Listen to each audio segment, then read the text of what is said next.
All right, welcome back. I'm going to continue working on this project, the No Cats short film. So yesterday we left off having blocked out most of our scenes. We've got one left, one or two, depending on how you want to count it. I think we'll know in a minute whether it's one scene or two. So just to review, if I go to the big like map view here.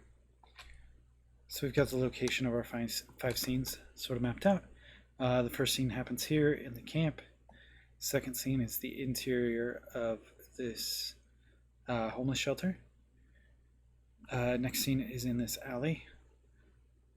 After that is the store. We've got an exterior-interior sort of mixed shot. And then the final scene that we still need to block out happens here at this location of the new camp, the new tent. So we're going to block that one out. I don't think that'll take too long. And then we'll decide what to work on next. My first thought is we start, or maybe continue since I've got some of the buildings and things, but start with the scenery, the landscape. Start doing some of the initial modeling for that. So we'll see how that goes. I think if I could get like the sort of a ground plane in over this entire area, that would be great. We'll see how far we get. There's lots to do. So let's go look at our script. And we got up to this point. So there's the scene that happens in the store. We got through that one. And then the next scene happens. This is what I'm talking about. I don't know if this is one scene or two. We've got at least an interior shot, exterior shot. And I had considered making this all exterior, but I think I like this because I like the interaction of in the tent. I like the symmetry. Back to the first scene, we start out in the tent as our home. This kind of bookends that. And I mean for this card to be kind of sentimental and important, so we'll have that. I still need to write, I think, this recorded message, which is kind of a key emotional point. So don't want to mess that up. Don't want to skip it. It's important. So we should get that in here. But right now we're just blocking the scene. So just to review for myself as much as anybody. In this scene, Cue Ball, the main character, has set up the tent in the new location. She replaces the battery in the greeting card, listens to the recorded message from a family member, places the card into a pocket of the tent. She pets Mittens, the cat. And then the final shot is her finishing setting up the tent. It's like a distant shot, over which we'll roll credits, I think. So she's finishing setting up the new tent, putting on the rain fly, so it's an exterior shot, but there's something sort of dynamic going on. Not super dynamic, but some action at least.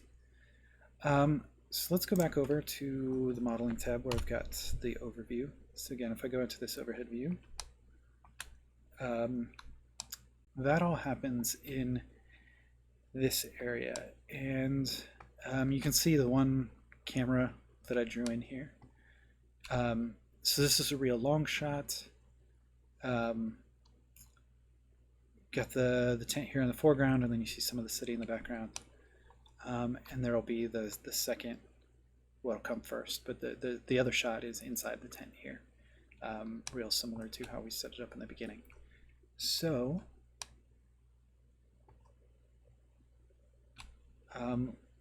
let's go ahead and set those up. So I will bump out to the final frame that we have so far. And let's set up our camera. So we were working with a camera. What was our last scene? Here in the store. I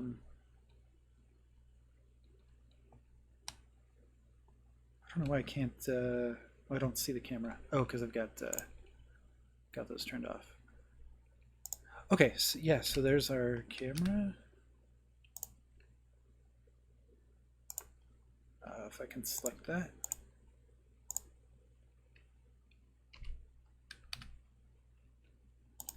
selected but not active. Why? Why not? Oh, because I'm in edit mode for something. Okay. There we go. So we'll start with this camera, and I'll duplicate it over here. So we can set up this tent shot the way we want it. This is the duplicate, so I'll get rid of all these other keyframes because those are for the other camera. I will set up a marker here on the timeline and Control B to bind the camera to it. So now this will be the camera that we cut to at this frame, and let's line this up. So our start frame there, and I'll just push this out so we've got room to work with.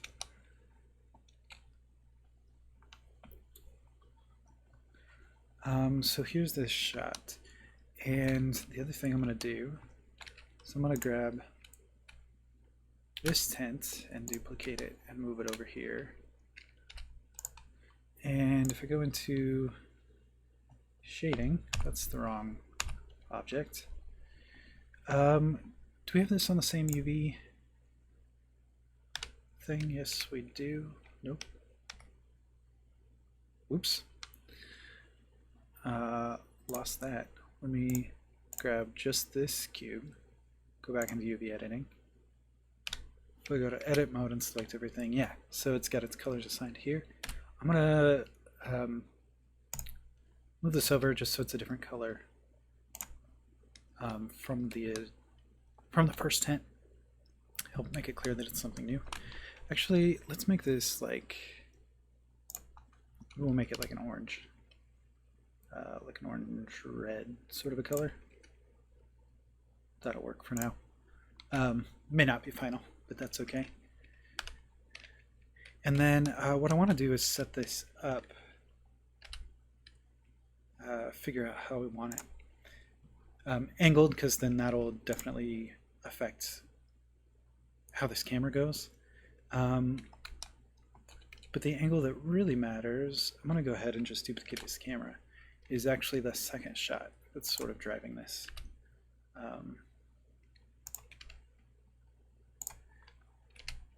Oops. I'll do that. Meant to rotate, not grab.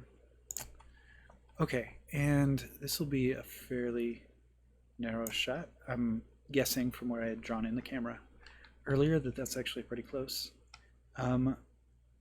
Let's we may change this, but let's also set up a marker for this camera, so we can play with both of these. Okay, if I go to the camera view now, that's not lined up at all. So let's get that to where we're sort of looking, this object in the middle is the tent. We're sort of looking at the tent from across the river, or the creek. So that's not bad. And then the big question was how is the tent rotated from this view? I'm going to make this camera a little bit narrower even than this. Something like that. So it'd be something like this. Though I did kind of like having the water in there. But we'll play with this in a minute. All I really want to do is think about the rotation. So if I'm here on this overhead view, I can rotate this real easy. And then from this view, I think I'm going to want to see, in the second shot, she'll be outside. I think I want to see the front of the tent. Kind of just an angled view would be all right. We'll make it not quite. We could make it like, exactly the 45 degrees. I think we'll make it, maybe we should make it more, less. We'll make it less. We'll make it something like that. And then she can have like little camp area out front, the startup one, because she's setting up a new area. But she'll be here. I'm going to roll that just a little bit. Yeah, that'll be all right. Okay, and so this camera view we might play with, but I just wanted to be able to do that to kind of get how the tent is laid out. Okay, so that's good. Tents will be rotated like this, and this is what I'm calling the front. This is where the door will be. So now I need to set up this camera. So I'm going to lower it down. It'll be inside the tent somewhere. And I'm going to look at the script again. So she's set up the tent in a new location. She replaces the battery in the greeting card, listens to the recorded message from a family member, and places the card into the pocket of the tent. So when she picks this up in the old tent, she picks it up off the little table that she has, like a little shelf. Here we're kind of showing that she's setting up a new place. So the tent's very empty. But it'll have, you know, that little mesh pocket like tents have, and she's going to stick it in there. So let's sort of set that up. I'm going to change this object. Well, for a second, we'll just change everything into wireframe mode. I'm going to duplicate this. Actually, I take that back. I'm going to do this in edit mode.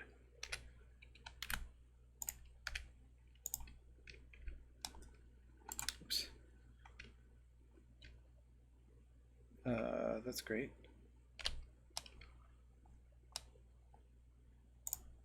I grab just this face. I'm going to move that. I want to just move it on its normal. That's okay. I'm just blocking it. Doesn't really matter.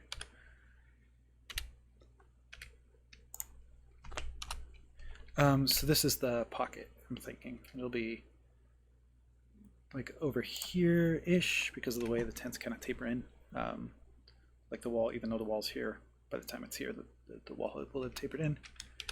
So back to object mode. I think my camera will be something like this. Maybe even looking through the door so that we get a little bit of the exterior of the tent. How does that look? What is this? 47? That's a little bit narrow. Let's make this like a normal wider camera. So like 35 millimeters is probably good. Yeah, this might be interesting. We'll get a little bit of the front of the tent, like a little bit of the doorway, and then into the tent. So that'll get refined once we've actually sort of modeled the tent. For now, I'm just going to take the tent, go into edit mode, and I'm going to delete. Oops. Try to grab this front face. I'm just going to delete this face.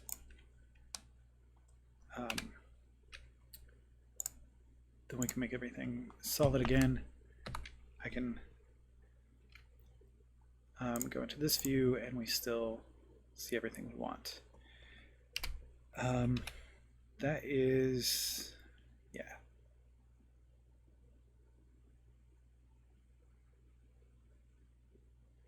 This is interesting. Do I need a wider, I might need a wider camera.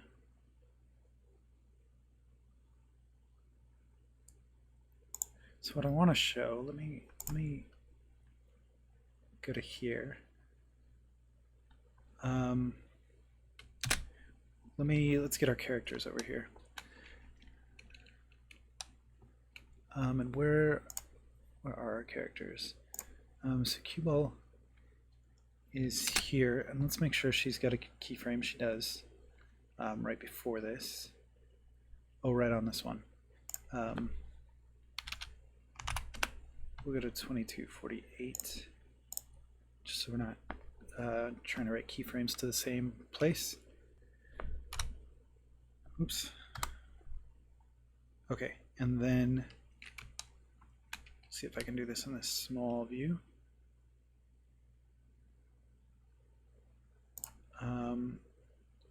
She is here.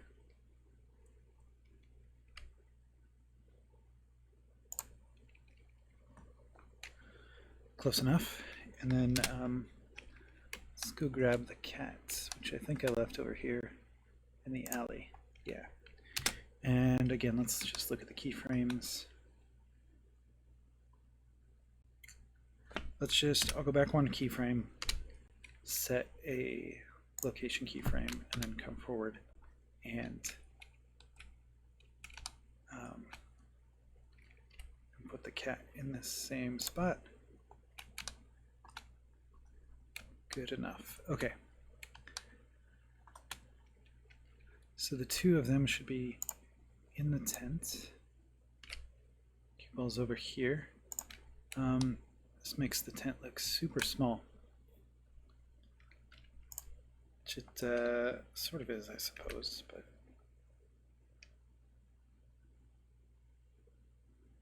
might make it a little bigger, just the base especially.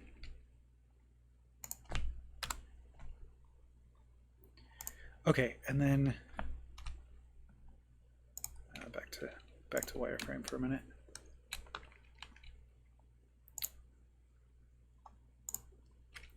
Okay, so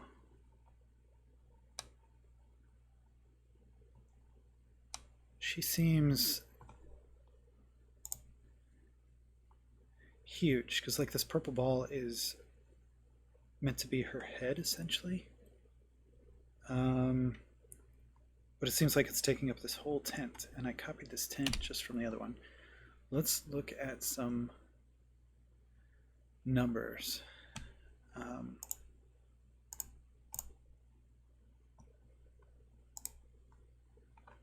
So the scale, I have some scale applied here.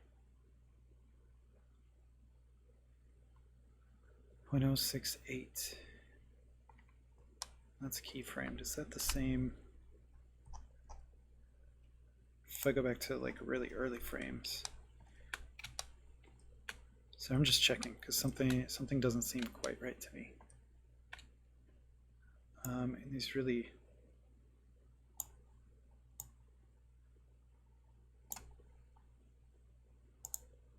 oh yeah, so she oops, I lost her.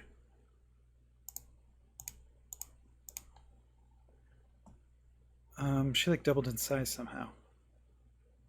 So here she's 0.031.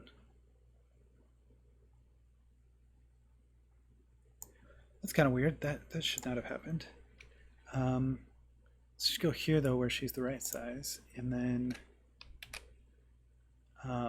let's just get rid of all the size keyframes.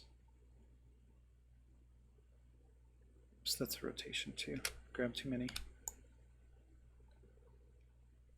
Just want X, Y, and Z scale. I delete all those. She stayed the same size. And now if we go back, that's where we're working over here.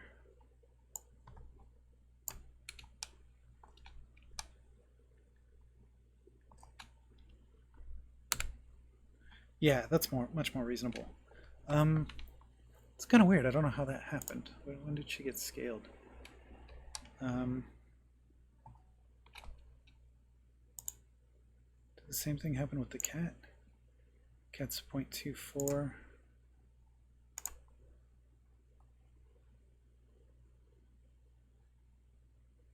.19. Was I looking at the wrong thing? No, 0.19. So that's fine. The cat's consistently scaled. Okay, so let's put him in here. Cat's on the floor. I think she's also in here. She's sort of sitting, like sort of laying in the tent, like sort of laying here, like feet out the door, like she's just reached in. To do this, she's not worried about being completely in.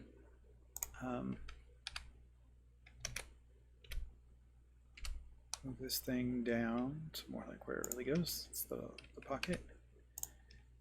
So this is a pretty bare tent. Let's make this camera a little wider. I don't know if that's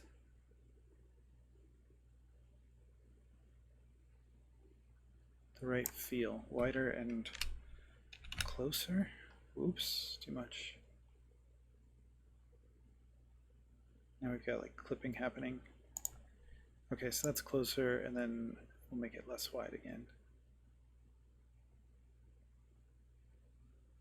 30, 28, kind of splitting the difference there. I've been trying to avoid kind of the fisheye cameras. I think we've only got the one that's one of the other interior tent shots. But that's the one that's like looking reverse from inside the tent out the door. This one's looking in the tent, and the other shot at the beginning, I think I have pretty reasonable camera values for. Let's go look at what they are actually. So it's this camera is the one we start with. Oh, and that is a 19mm. That's a wide camera. And then this is the real fisheye at 10. You see all the other ones are like 30, 50, 50, 35. Okay, so this one we had this down farther than I thought, 19mm. Okay, let's go back to this one, and I guess just not be afraid to make it wide. Although, I don't know, I'm fairly happy with that.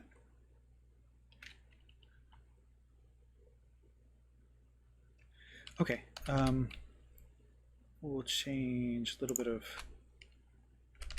rotation, and we'll move this over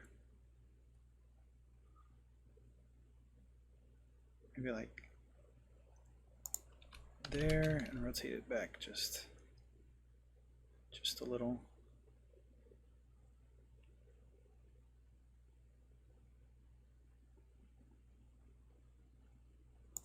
Something like that. So yeah, so here she is in frame. Body will be sort of out this way. Cat's in here. How does he look height-wise? Yep, that's okay. And the pocket that she'll like reach to. Let me get in here so we're seeing the frame more fully. Okay, yeah, I think that's how this will be. And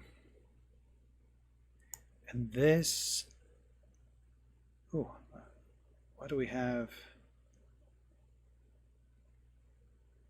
so much motion here? Oh, this must just be because we did such a big move. If I bring this up, if I look at the curves, at the graph editor, which frame are we at? We're down here at the end somewhere.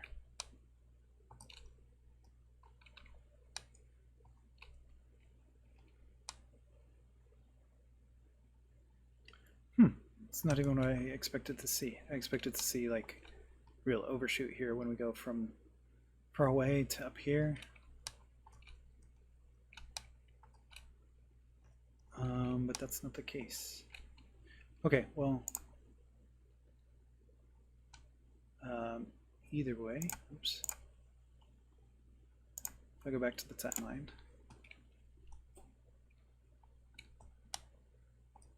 oh, no, I have a, why do I have a keyframe here?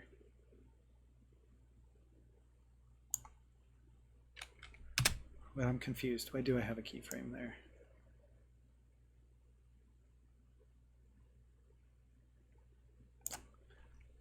Oh, just because I was moving around. Okay. I think I know what I want.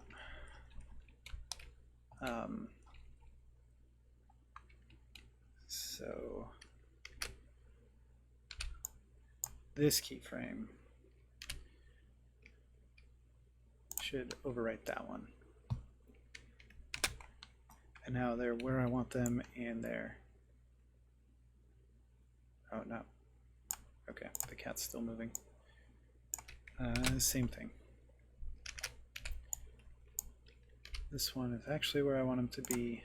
I put it there. Good, and neither one is moving. this is where we start. They're here. They're at the last scene. Oh, but the camera's here.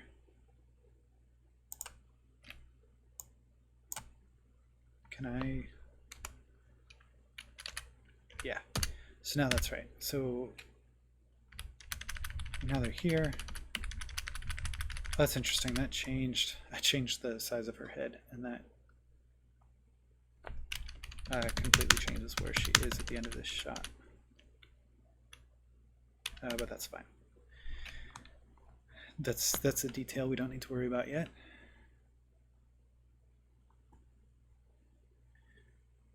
Okay, so now we're here. Okay, and there's some things she needs to do in here. She has the tent set up in a new location, though this isn't actually totally clear to us yet because we're inside the tent. Though we see that she's in a new tent, I guess is the new information we're actually getting. We'll find out that it's in a new location in the second shot. She replaces the battery in the greeting card, listens to the recorded message from a family member, places the card into the pocket of the tent. She pets Mittens. Okay, I think that all happens from this shot without really any like body level movement. So I'm not gonna block it in at this point. They'll just be in more or less these locations, relatively these locations. It'll be more of hand movement. We'll get the audio. She'll reach over, stick it in the pocket. She pets the cat. We see like the edge of a tent door here, things like that. So that's that, smaller movements in this shot. Then let's go. Oh, but I need to know how long that lasts. So we'll have. Oops, I was gonna play. So let me get rid of this marker just for a second. So here, she replaces the battery, gets it popped in, turns the card around, listens to a message, something like this, like this, like this, give that a few. Then she sticks it in the envelope or in the pocket, pets the cat, and we're done. So about that long. What we're at, 22 to 26. So about 400 frames.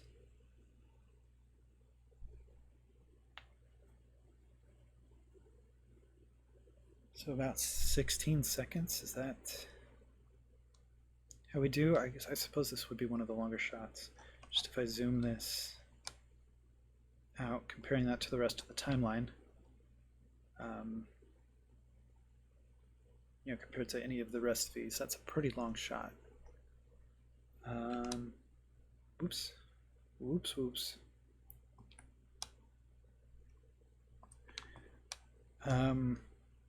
But that's okay. That seems good to me.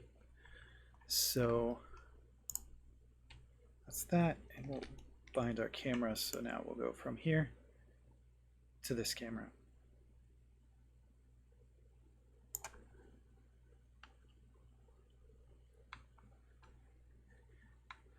Okay, and so now I can put some frame numbers in.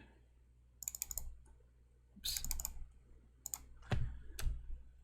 So this one we will have at 2629 to, I'm going to call it 3000 for now.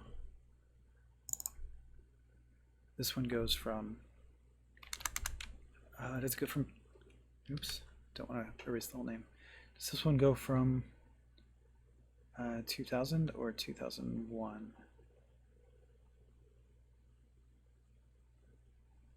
Oh no, 2248. That's right, because we reuse the last camera.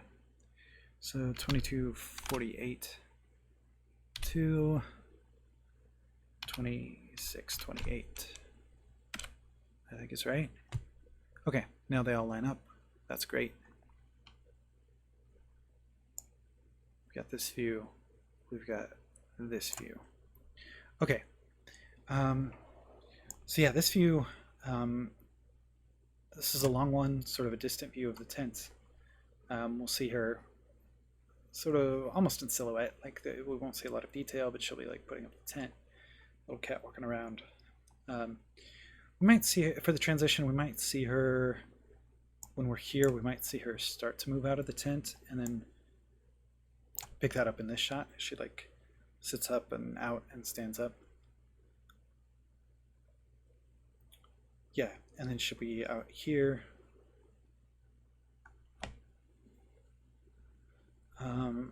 Let's see this camera though. So right now we've got this really narrow. Let's experiment with just pulling it back farther.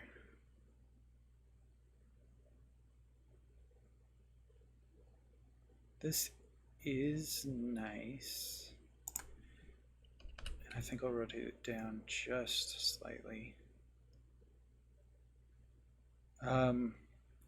This one I know I'm going to reframe though, because like I've got the water here, but I know we need to adjust the heights of these things, because there's the water, there's a levee, then there's the field, then there's the tent, then there's a fence, more field to these buildings that are back here. And we need to make sure that all reads. I don't want this to just be all levee here, blocking a third of the shot. So I like the idea of showing the water in the foreground, tent in the midground, sort of the city behind. We have to see how that really all plays out together.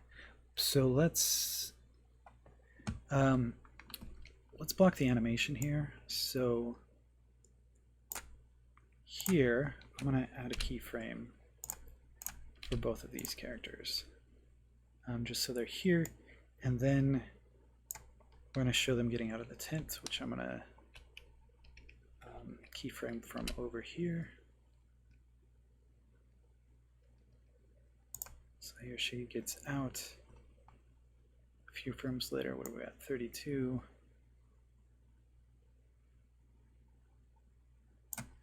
Um, 49, she can be standing up.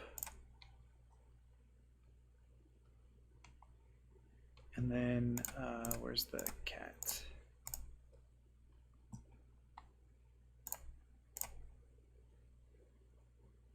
So the cat, we gave a keyframe here.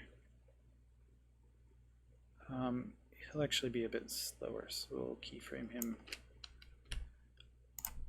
to stay there until at least this keyframe, and then he can come slowly out of the tent. After that, maybe he'll have a little stretch or something. And then he'll go sort of walking around, very slowly exploring the area.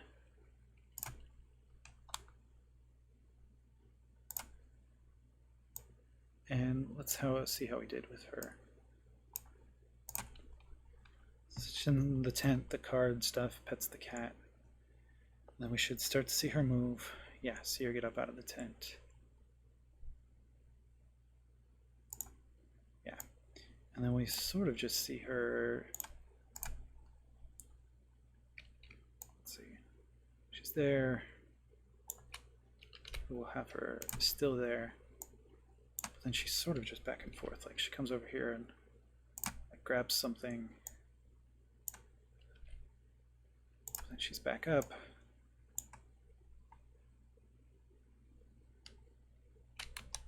And then she's like over, and then she's back over here and has to come across, because if you ever put a tent up by yourself, you gotta go walking all around it all the time. And then she's sort of back to center, because that's really where we want her for the shot. And then she ends up like here, because that's really a good position. I'm going to give a little more animation to the cat just to show that he's moving around.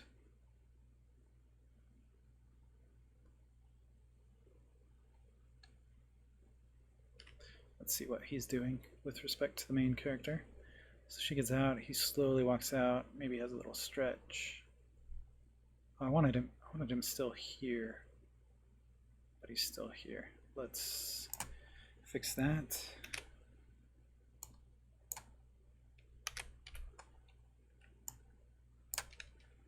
So this one should be closer, and then this is the hold. So here he's just in the tent. This is where he walks out. You should like pause here. No, it's him. Okay. I have the wrong one doubled.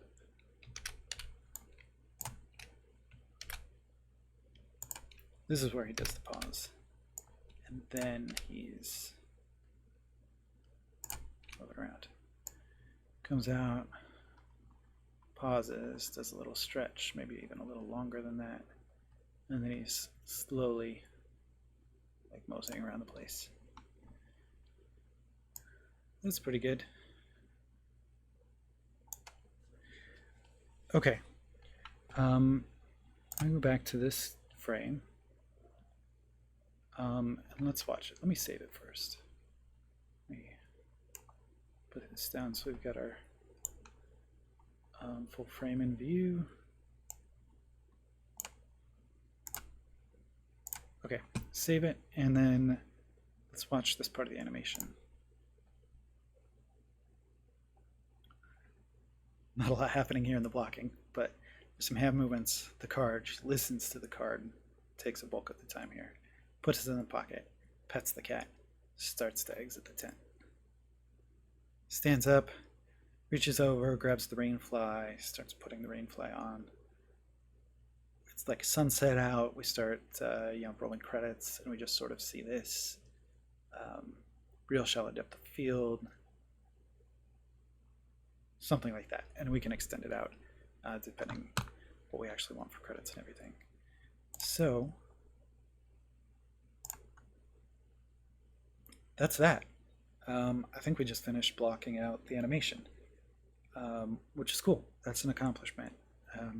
I've said since the beginning, I'm trying to do this project in an organized way, trying to not do any more work than necessary. A lot of projects I would have started out here, and I would have been like, oh, like we need a tent, and we need a tent pocket, and I would have spent 10 hours modeling this tent pocket to be perfect, which I might still do, but now at least I know how much time it actually spends on the shot, how many pixels it takes up on the shot.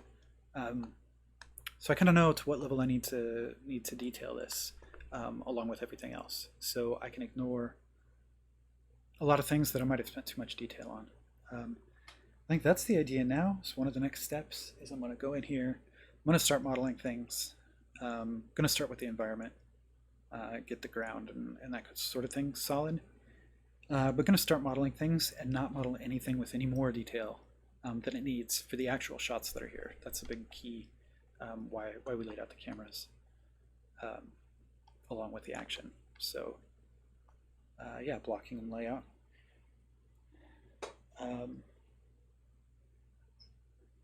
Yeah, so that's good, and I think we got that done, which, like I was saying, that is a pretty good accomplishment, and we've sort of stayed on track with this project, which is awesome. Let's watch the whole thing one time. So right now we have it at 3,000 frames, and this was all when I've been playing. Like if I hit the play button, so we get like a real-time thing. That's been at, I think, 24 frames per second. Let me just double check that. We could always consider if we want our final render to be different. But what is, let me grab a calculator. There we go. What do we have? 3,000 frames divided by 24 frames per second is 125 seconds of animation, which is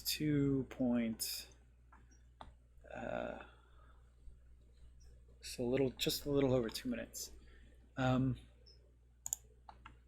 have a feeling I'll have to stretch some of these scenes out once we actually get dialogue and things in. Because I had originally estimated this to be, I think, 3 to 4 minutes of animation, and now we've got just 2 and a bit. So I'm a little worried I've missed something, but you know, a lot of these are estimates like this. There's a lot of small subtle action here. There's the audio from the card that I have not written yet. We should probably get that in soon. So that's an estimate here. I've been making rough estimates for all the dialogue as I've gone on, so you know how long it's going to take. So I think if anything that'll stretch it out. I don't think that'll condense it when we put in audio. But I think I'm still happy with these shots, and I think all of these shots I'm pretty happy with, even if they get stretched out. Like here when we're in the shop, like there'll be this interaction at the end, right, when she goes to check out. Oh, which right now. Oh, did we clobber that animation just now? We did, because I looked at the wrong camera.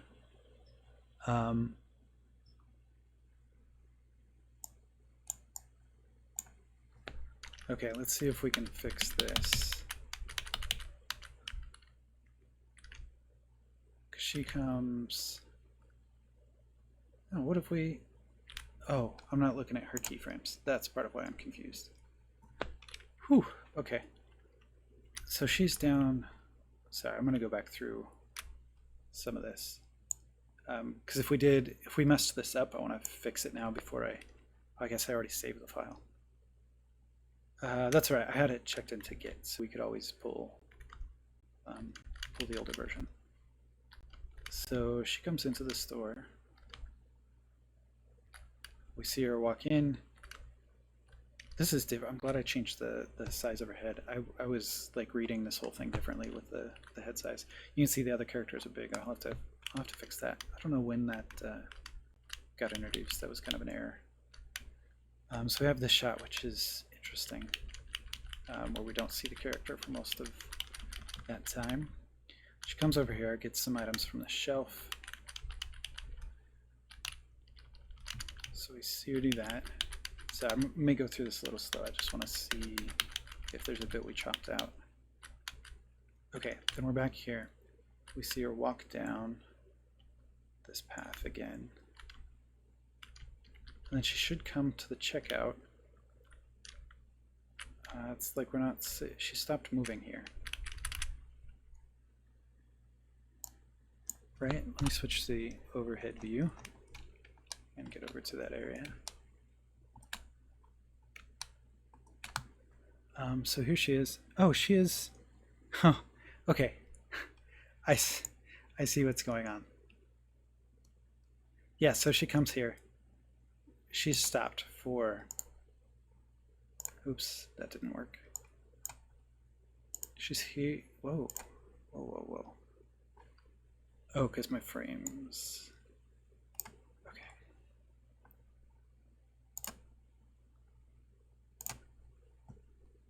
She should be walking down this aisle. Yep, she walks down the aisle. She comes up to the cashier. She does stop. We have her stopped here for several seconds. She can do the checkout, and then she leaves. The reason I was confused... I'm glad that animation's still there. The reason I was confused is because we shrink her head back down to the size it should be. So here she's at the checkout. She's right where we put her. But from this camera view, I was reading her, just because of the size change, I was reading her as still being like way back here in this aisle.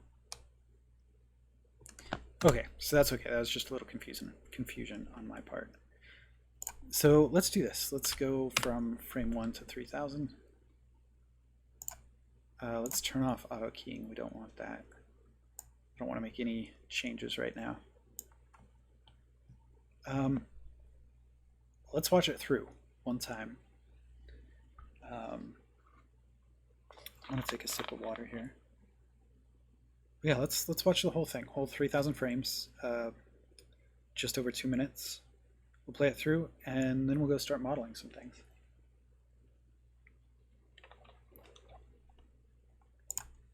Here we go. So the cat comes over, wakes her up. She hears the tractor beeping. This one will probably get stretched out. Cops come down. He's slicing the tents. Gets to her, slices it. The cat jumps out. She opens the door, comes chasing the cat. Cat gets away. She comes walking back. Asks about what's going on. Cop tells her to get her things and get out. She comes, grabs those 3 things. This needs to happen slower, for sure. Then she picks up the cat. She's asking the police what she can do, where she's supposed to go. Maybe the size was right before. I don't know. He tells her that there's a place she can go, and then we cut to this. I've got this object turned off. It's the buildings. Oh, but that's when the tractor comes. Now she's waiting in line at that shelter. This will be like drab and dreary. She comes up here. The lady tells her no cats. She says, "What am I supposed to do? You can't see here." She leaves. Now she's out the side of the building. We come in here. This is the alley. We're framed just against the back wall. Then it's morning. She's waking up. That should be slower too. This whole thing should be slower. I see it now. Then she's at the store. She comes back here. This is where we see her pick up batteries, which will be for her card. She picks up a tent and a flashlight. And then she walks out here, pays for it. We gotta match people's head sizes. Leaves the store. Then we see her in the new tent.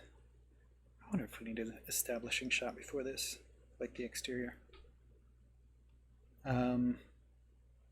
Here's the card, listens to it, pets the cat, leaves the tent. And then we've got our final shot for outside the tent. The cat walks out, walks around. She's putting on the rainfly, and we are rolling credits. I like it. We stopped there, and that was real time, I think. That's how long it is. I paused it 10 frames short, so like a third of a second. Half a second, almost. So that's how it goes. I think that's enough blocking. I feel like some of those shots were pretty fast, so I think my estimation was right that this will end up getting extended out, but we can adjust that. We'll just push everything on this timeline out as we need to expand these scenes. We may also break these scenes into separate blend files or separate scenes, like not just logically scenes, but like Blender scenes, to be able to work on them individually and then bring them back together in the compositor. Because there's no reason we really need to work this way on a single timeline. I think it's interesting that I figured out how to switch the cameras. That was a nice thing to learn on this project. We don't need to do it this way, especially if we want to have effects like, even just a simple like crossfade kind of thing. That's easier to do in the compositor or in another video editor. But we have all 5 scenes. We have the shots, and I'm happy with them. I'm happy with the camera placement, happy with the angles, happy with the blacked out animation in all of these. So I think we can start working on the next thing. So let's do that. Okay, I'm going to save one more time because I just like to be sure. I'm actually going to save, and I'm going to check this in as well, which is a thing I do sometimes. So I'll have this version checked in. Oops. Oh yeah, we were okay. So if I just add this file, just the one we're working on, we'll have that, and then I'll add a commit with a message, blocking complete. That's pretty cool. Great. Now I've got that. It'll be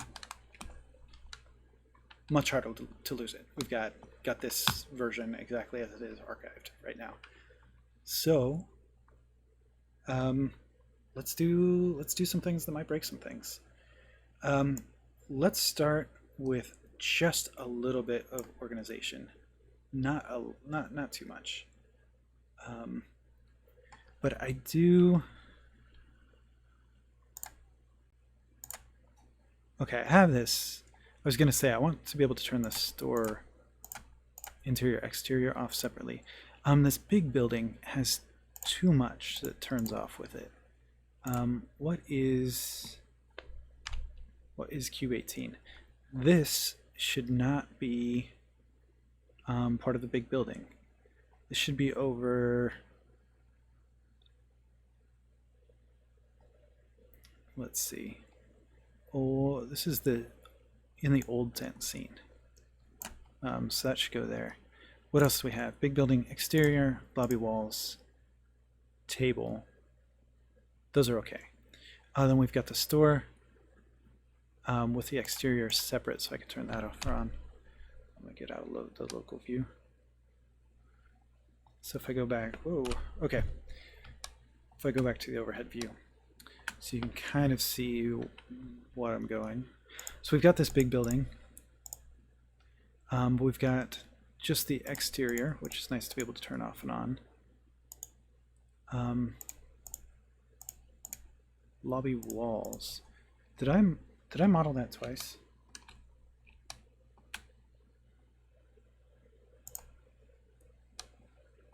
I think I did.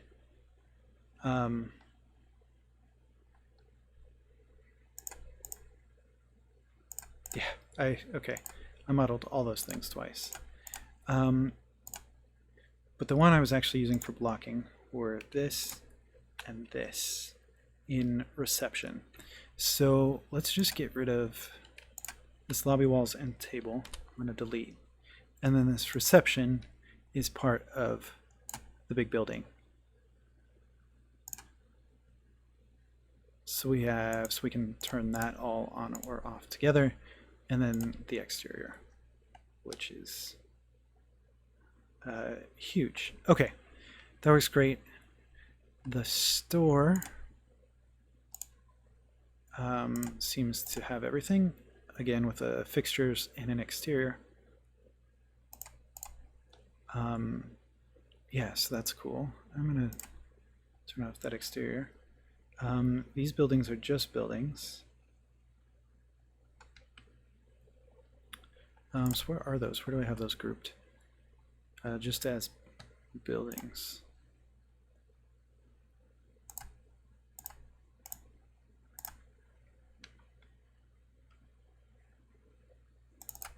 I'm just going to give these some logical names. This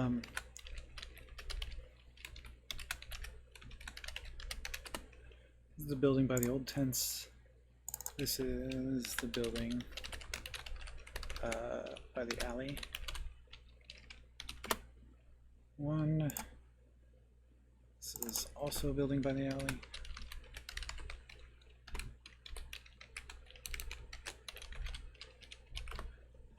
And this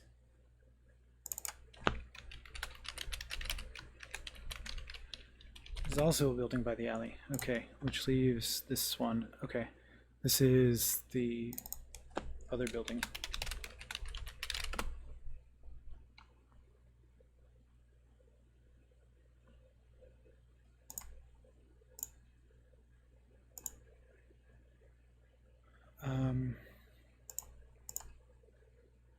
Let's see, this is, all right, this is the old tent. I'm going to put inside of the tents group.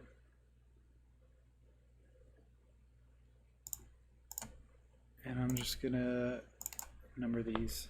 So this is tent 1, tent 2, tent 4. I'm skipping 3, which would be her tent in the lineup. That's all part of buildings. Okay. So not bad. I've got a group for cameras. Did I get my cameras all numbered pretty well? Yep. Cameras, my grease pencil objects, my characters. Let's rename some of these real quick. So my receptionist is actually the receptionist. That one's okay.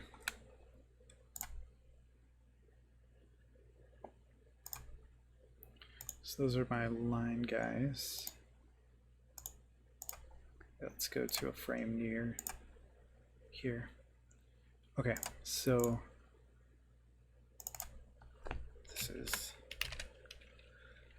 line person number 1.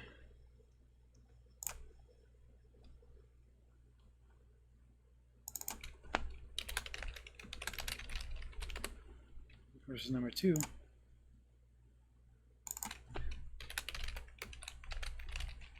Line person number 3.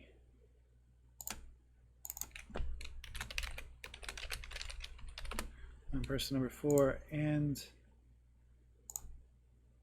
there's just 2 that overlap. Let's see. If I go forward, I bet one of these is at the store. Yeah. Okay, this is the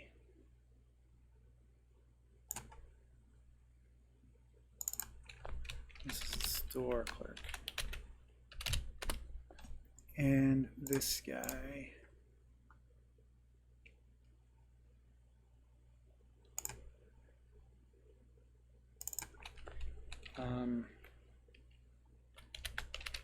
he's the line and store person, but still number 4. Okay, and I'll have to make him a separate person, but I'm not going to worry about that until we actually make them people. Okay, so that's good. So all my characters have an identifier, and I think this should be all the people that I need to do. It's not totally true. I think there'll be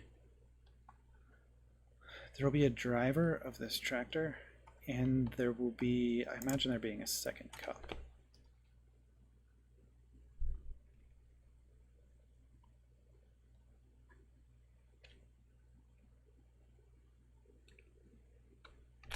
Let's make them just so that we have our full list of characters. So if I delete keyframes, this will be our tractor driver. And I'll just parent that to the tractor and then clear that transform, and if I put him up there, great. That's that person. And then, and let's move him over so he's in the tractor. And I will do the UV editing. We just won't make him blue. Let's make him like a pink magenta. Okay, one more. I'll take the cop again. Put him over here. Delete all those keyframes. Yeah. Same thing, UV editing. We're in edit mode, grab all the face. Oh yeah, okay. What color haven't I used yet? Have I used purple yet? Oh no, the main character is purple. Back to UV editing. To a red? A red? Oh, this is another police. Let's make it another blue. I'll make it a slightly different shade of blue so we can tell them apart. But a blue. I can't tell them apart. A grayish blue. Good enough. We didn't really block them out. I don't know where they go. I will put them over here for now. Let's put them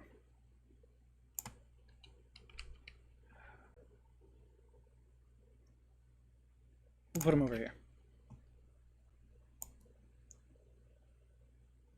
That's where they go. Okay, and that is, yeah, second police. Police 02. Okay, so we've got our characters. Let's keep going. Our buildings, I think, look through those. I was happy with those. And then lights, I only have one light, the default light. We will have to do a lighting pass eventually, but that's probably not today. Okay, I managed to turn some things off though while I was doing that, which is not what I want to do, so I'm not showing all my grease pencil objects. What did I break? Object mode.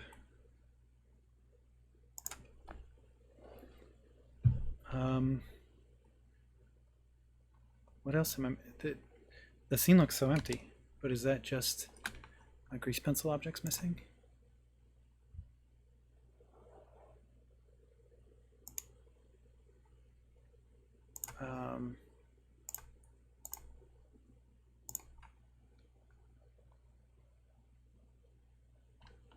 I did not see what happened. If you saw what happened, help me out in the chat.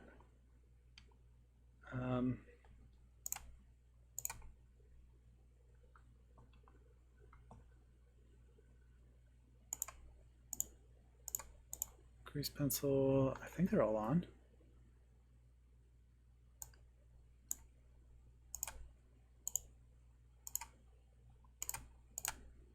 I can see them in wireframe.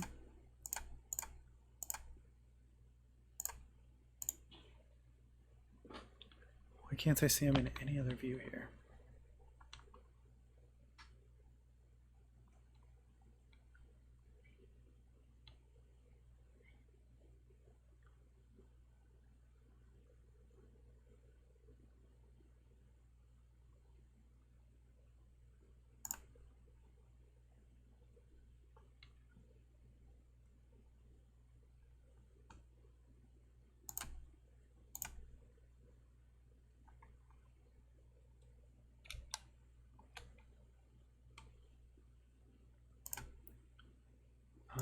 It's like a render thing. If I quit,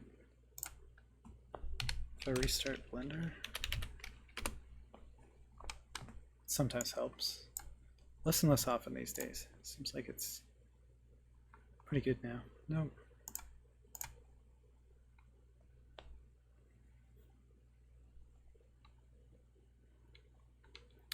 Okay, I'm gonna think on that for a second. I'm gonna get another drink of water and I will be back in just one moment.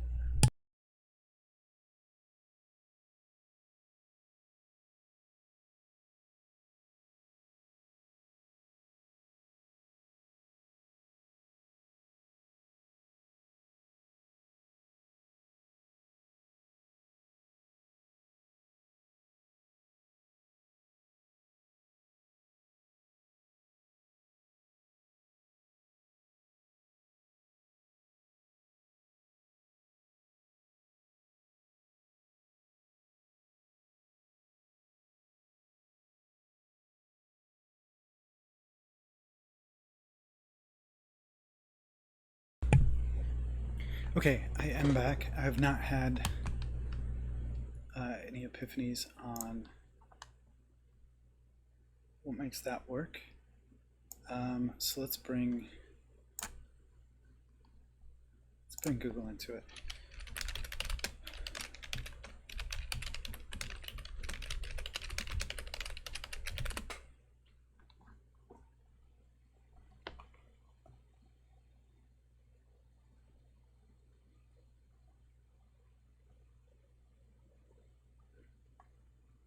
Oh, hold on. Maybe I do know. Okay, I think I know. It's simple. This got me once before. I'm on frame 0, and the way the keyframes work for Grease Pencil, these objects were drawn on frame 0. Sorry, on frame 1, so they don't show on frame 0. They hold, so they stay here, but they would go away if I were to draw, like on this frame, a new grease pencil object, you would only see it, that line going forward, and you wouldn't see these existing strokes beyond, once there's a keyframe, which, like, if I select, I thought I'd be able to see those. Maybe grease pencil works differently. So this was really my first, it's by far my biggest experiment with grease pencil so far. So still figuring it out. Okay. Crisis averted though. Learned, found why that was happening. So we got our grease pencil objects back.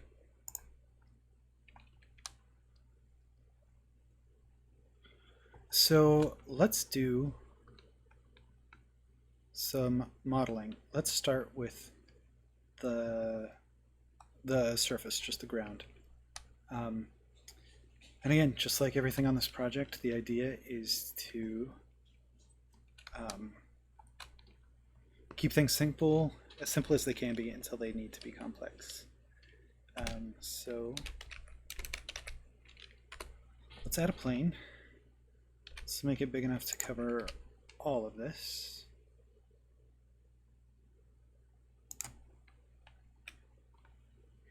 And then let's do a few things. Here's my modifiers. Okay, I'm going to subdivide this just with a simple one to give it some extra geometry. I'm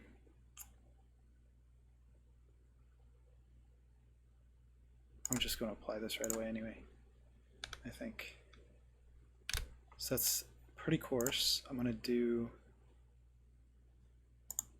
that again with like 2. Okay. What I'm thinking, the way I want to model this, so this should be simple again. Here's what I'm thinking. I'm going to drop this down below just for a moment. Ooh, that makes things look different.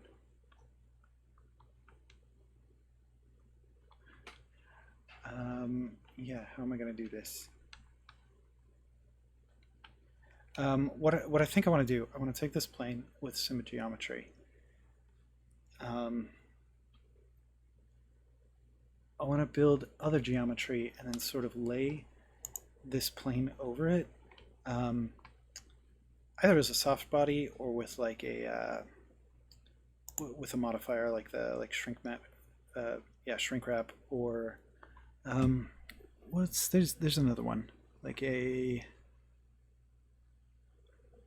where you can like project things onto the surface.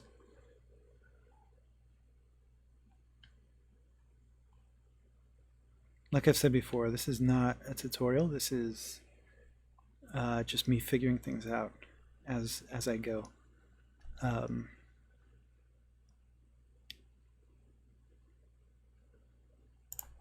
So deform, just have an origin. There's a way to stick things to other things.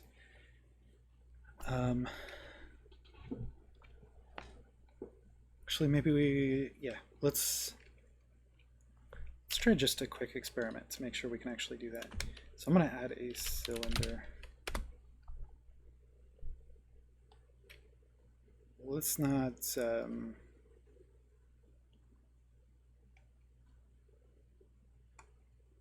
let's see.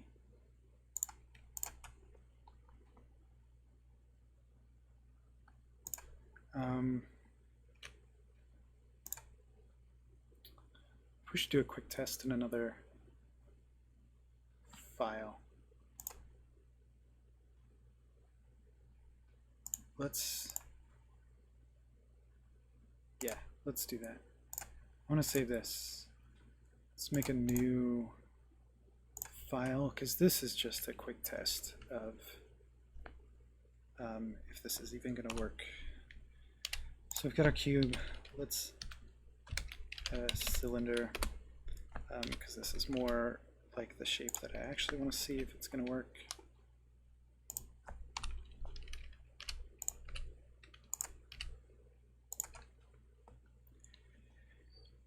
And then if we take our plane again, we'll subdivide this.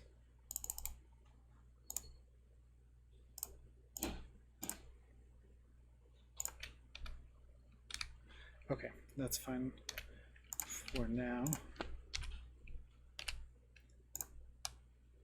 So what I want to do, if I have the plane here, so I want it to like stick to these objects, and I'd like it to lay flat where things are flat. I can lay down another bigger plane if I need to for that, but then I want it to kind of smoothly wrap around these objects. And I have seen other people do that. Let's see if we can figure it out again. Cast mesh deform.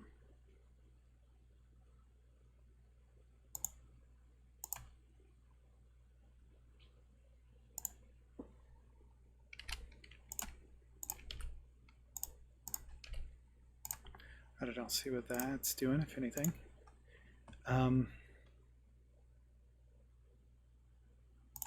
So shrink wrap is sort of what I thought. So the target, if I make the target the cylinder, that is doing sort of what I expect. But let's do a project, and then do the z-axis.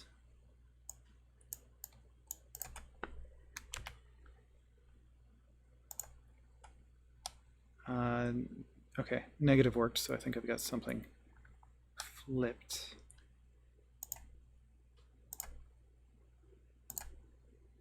If I were to take this plane and flip it,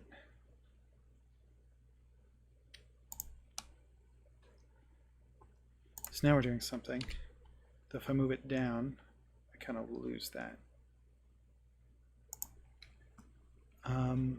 So this is sort of what I want, but not quite. If I get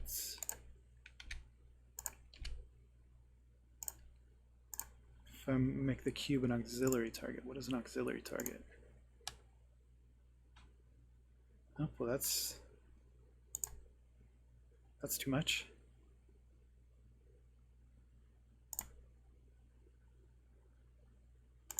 Let's see. You can add an offset. So that just sticks it like directly to it. Because what I want is this with like then a smooth fall off.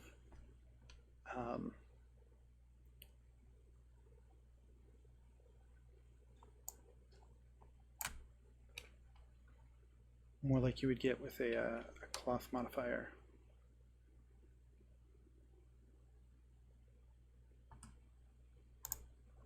Like a cloth sim.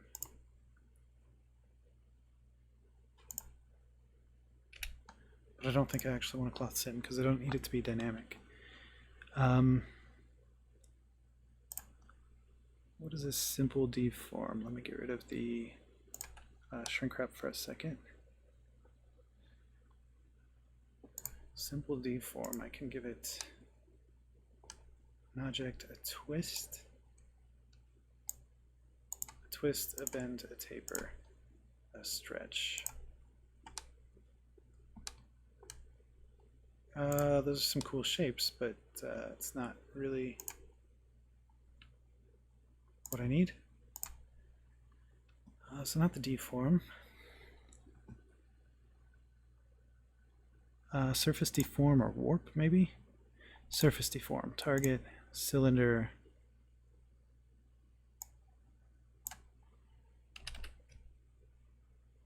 Rotate that.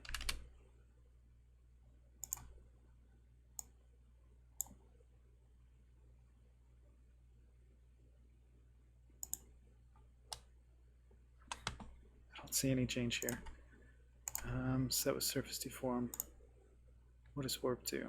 Objects from objects to.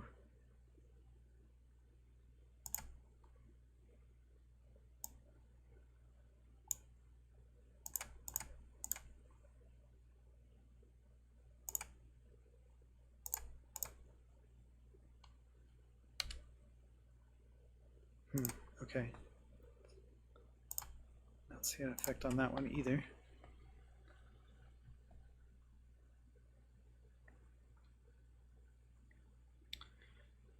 Skin, solidify, flame to ash, weld.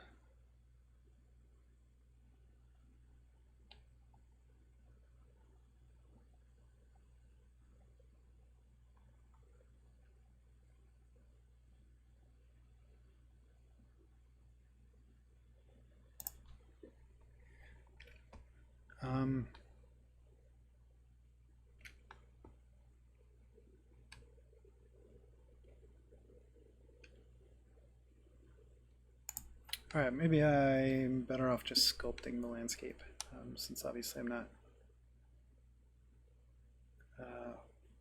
figuring this out, or not having this work quite the way I thought it would.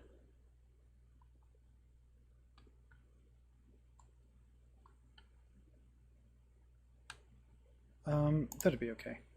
Alright, let's go back to our file. We won't save this. Get rid of this cylinder.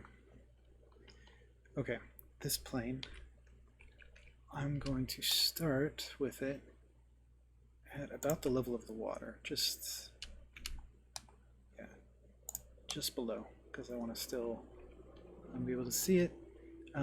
Let's give this a little bit darker material.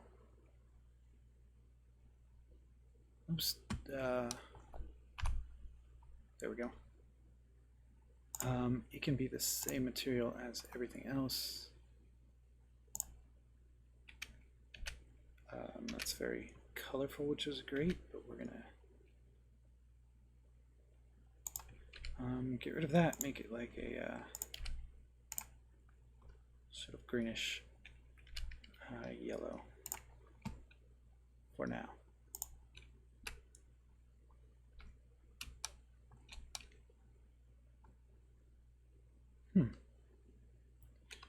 That is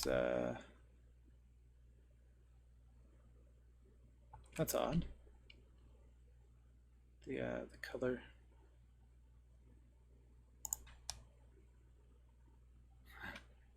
I'm not sure what's happening with the color right here, the banding. It doesn't even look that bad, but I don't think that should be happening. Am I in edit mode?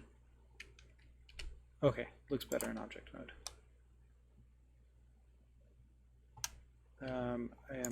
I was thinking I was clever making it two different colors, but let's just make it one.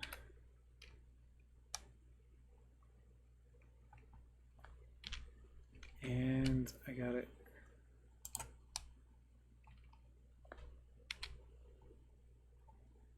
I got it up above the water somehow.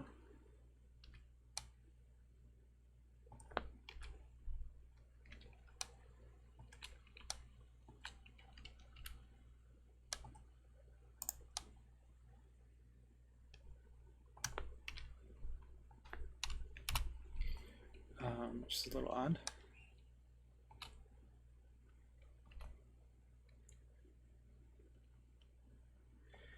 Okay. This will let me do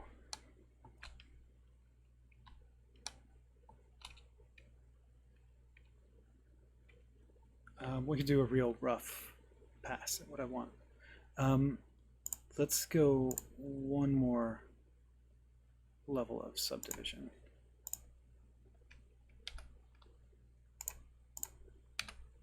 So we've got, yeah, this will work. It's really hard to see for some reason. If we're just in wireframe and if I'm working in vertex mode, that's still pretty hard to see. Okay, I'm gonna do proportional editing. And I'm just going to kind of line it up to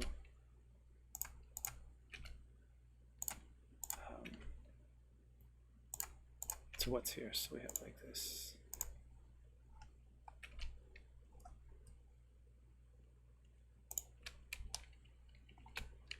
So we want to sort of line up to this bike path.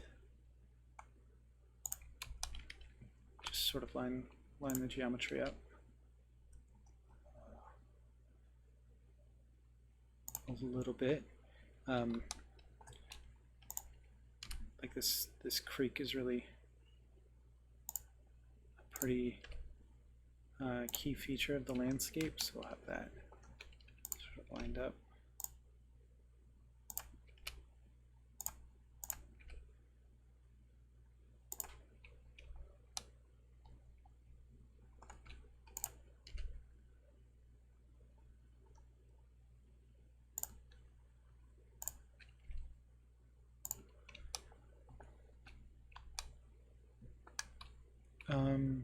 Cool, that'll work for this.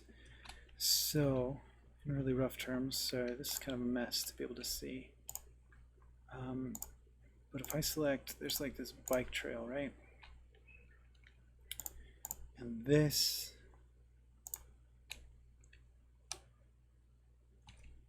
needs to be higher than everything else.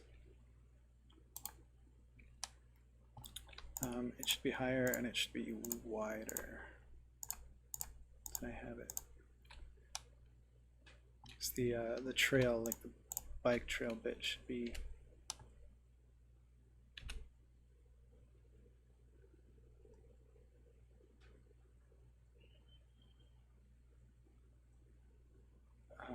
relatively flat.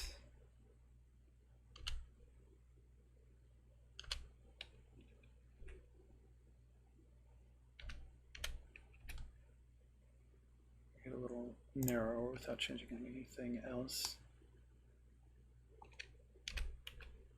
Not quite so narrow. Okay, so there's that.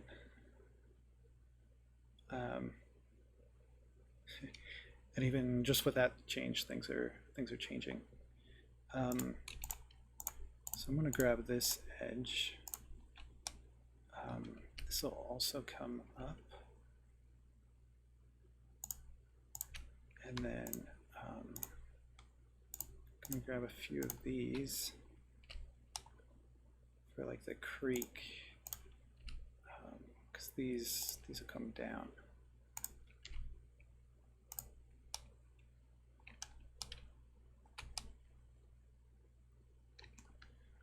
It's not bad. So if I go back into a solid view, now where the water actually is all messed up, but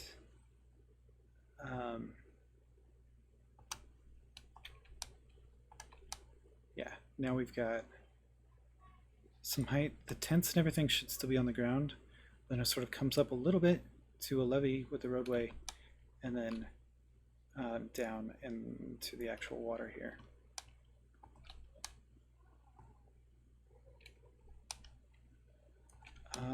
That sort of matches what I had in my head. Let's do a little bit more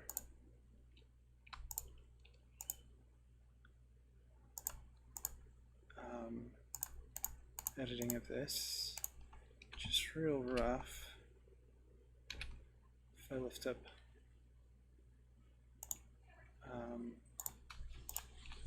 up a few more verts here, kind of continue the levee. Do same.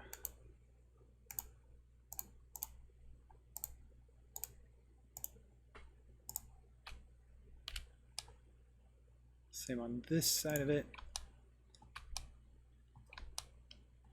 And then we're going to want the same thing when we're over here. So may as well just do that now. We'll have the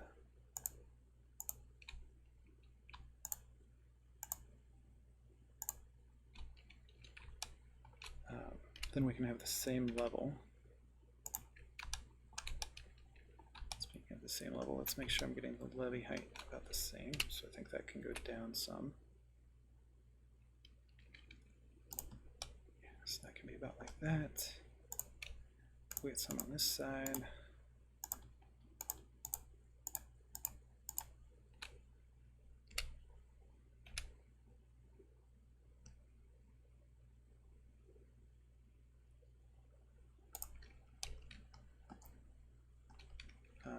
we kind of missed this area.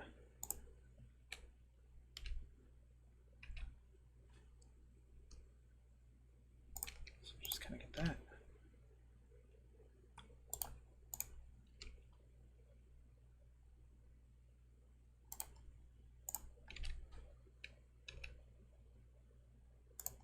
Okay, so that's not bad, and I mean we'll clean it up. There's some really jagged parts here, but even just another subsurf would fix that up pretty well.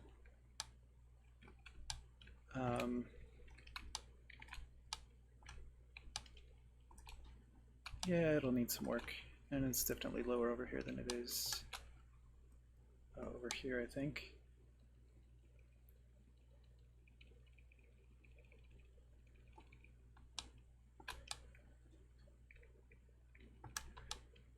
But that could work.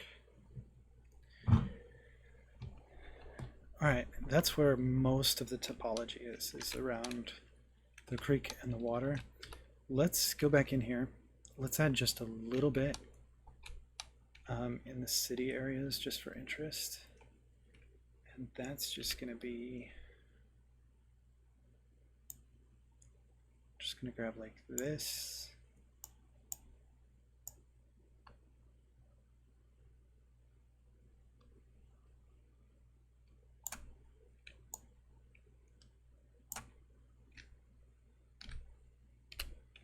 I just raise that up with a pretty big fall off. Oh, I still have some verts selected over there. I think it's just the one. That should be fine.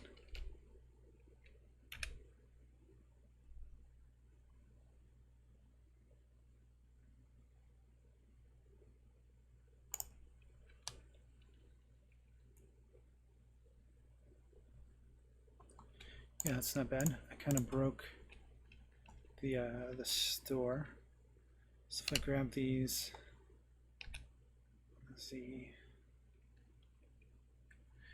and move them down again.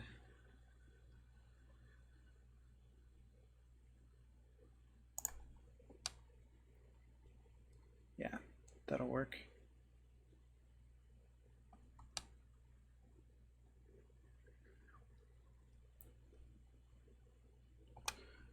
Let's take a quick look at this.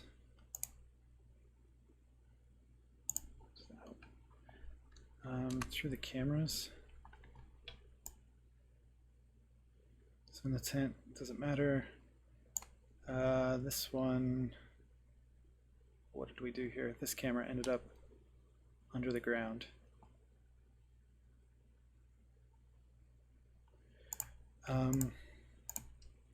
And we could move the camera, but the cameras are good. So let's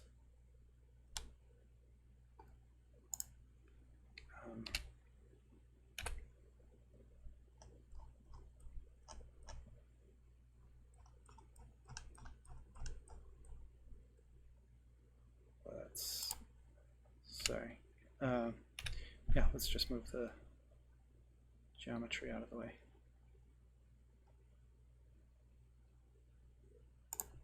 Like that, we've still got levee. I'm gonna move some of these down as well.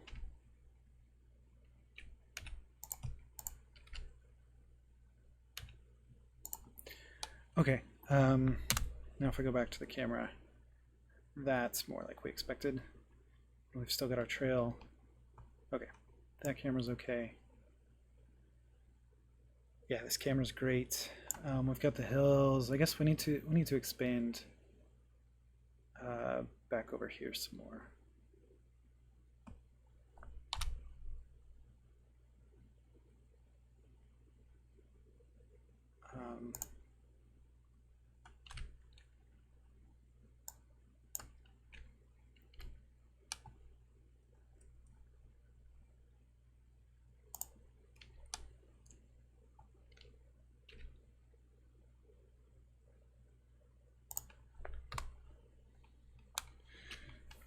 That's better. Not perfect, but better. cover up with something else, put some buildings or something.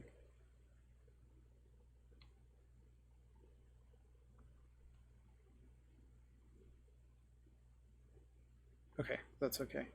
Seemed like a little bit of a weird camera angle, like camera like this way. Weird angle, like I want to put it more this direction. I'm not going to touch it right now though, because that might just be like because the terrain's not even. Okay, but it's not totally broken. In the tent still works. This view still works. This one's the same. This one we broke. This is supposed to be them just standing in line over here. So back to our plane.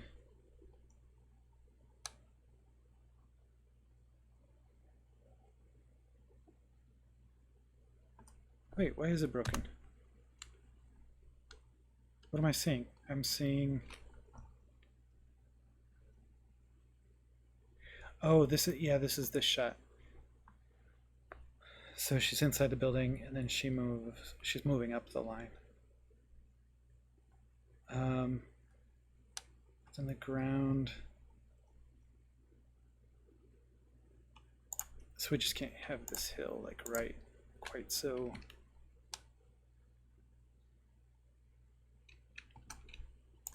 Like all of this.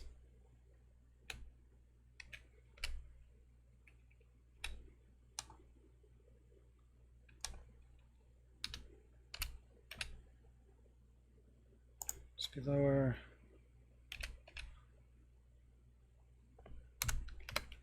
I'm going to flatten that particular group and continue to bring them down just to about there. That looks better. We'll fill this in with interior too. There will be walls and stuff. You won't be seeing the outside, but didn't need that bunching up on them. Okay, so back to camera view. That camera's okay. This camera's fine. This one is of them walking around the building, around the corner, in the alley. That's all fine. This one still works. This one works.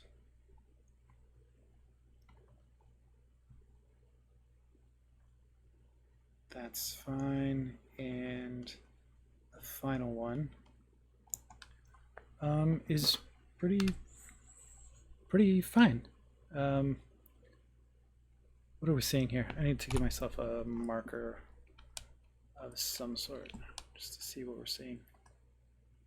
I'm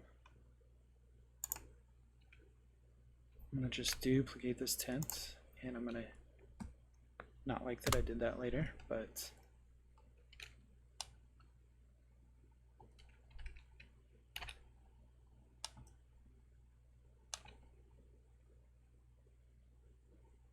so that's like just about at the surface, sitting on the water.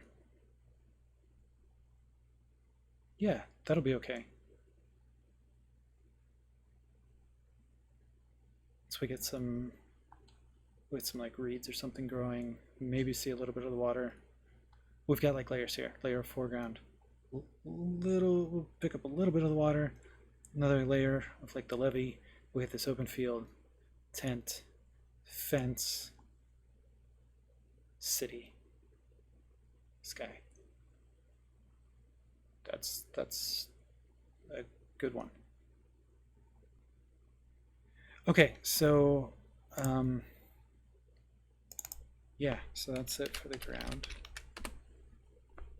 for now. Again, everything will continue to get refined. Oh, that looks interesting from the top view. Yeah, we could clean it up with some sculpt mode. But again, we'll get to that when we need it. For specific shots, we'll clean up specific areas. We'll add more resolution. They'll also be covered with, I don't know, little, grass and rocks and things, whatever we're going to do.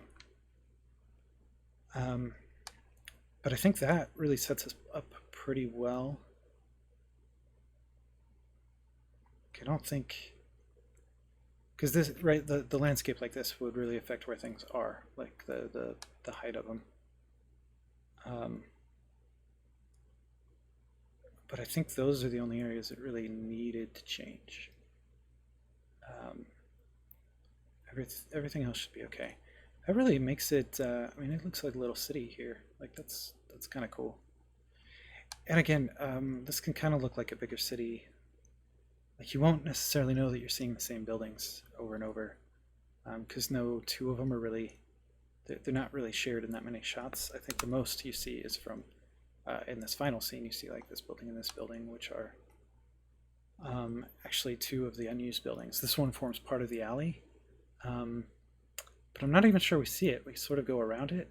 Maybe we'll catch a little bit of it, a little brick texture or something, but that'll read completely different from, back here when you're seeing it as just part of the city. So we don't even know necessarily that it's the same building. And I think I like the way it reads as like a little city to me, which is cool. We could expand it with more buildings if we need to, but like I said, we're not going to do more than we need, so we're going to just start filling in details for these shots. Okay.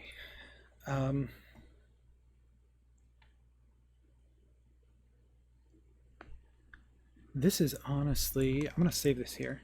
This is about as far as I thought I was going to get tonight. So I'm happy with the progress. I still have some more time though. And there are things that I want to do.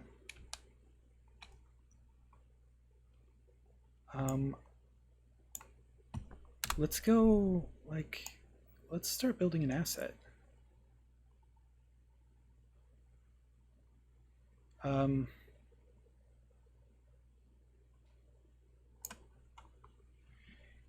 Yeah, it's gonna be fun. I'm gonna get a sip of water. Let's start building a tent, I think.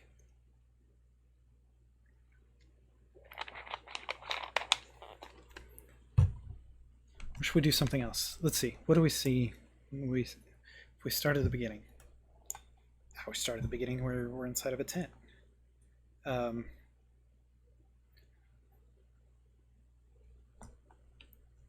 Yeah, so instead of a tent, I wonder if I should list things out. If I should like make a text document that lists like all the props we want to do.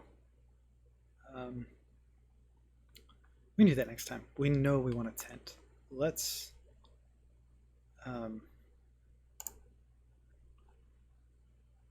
save this. Let's start a new file. Oops, not yet. One thing first. Let's go back to where we just were. I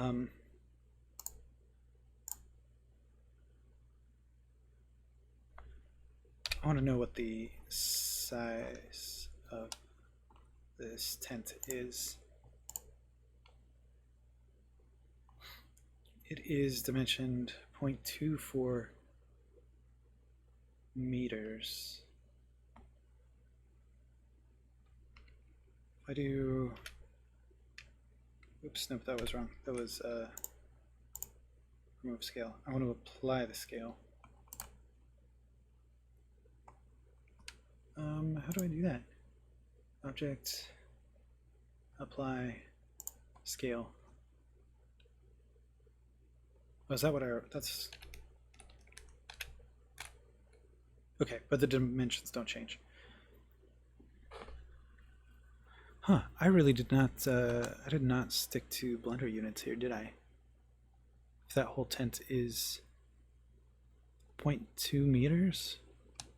I'm off by like a factor of 10 to using actual units. But that's okay. So, okay, 0.24, that's like 0.25. That's what we'll remember. Let me open up a new one.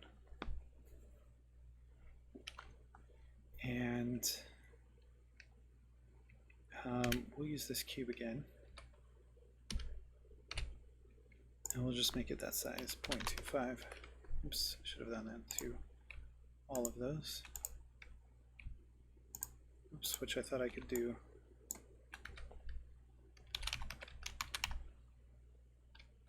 Whoa. Too many things happening. Okay. So that's the scale of the tents, I guess. That's interesting.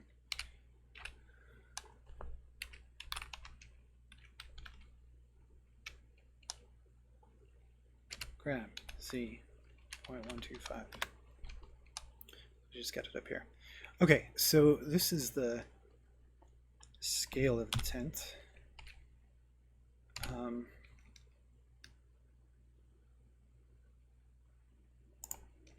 But it is not the tent. I'm going to undo what I just did. I'm going to do that in edit mode so the base of the tent is down on the floor. Okay.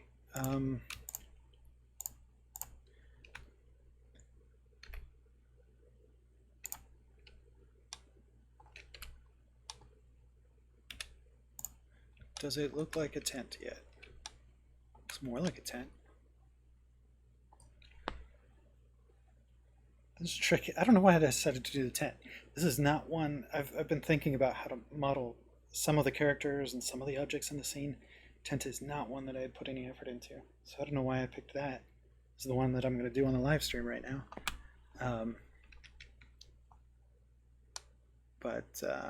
Yeah, well, let's do it. Let's see what happens.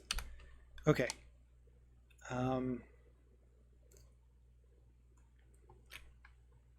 Yeah, so there's a rough outline. I was thinking too, because now that we're modeling and going to be creating objects, the actual, like the art style is going to come into play. I'm going to do some experiments on that.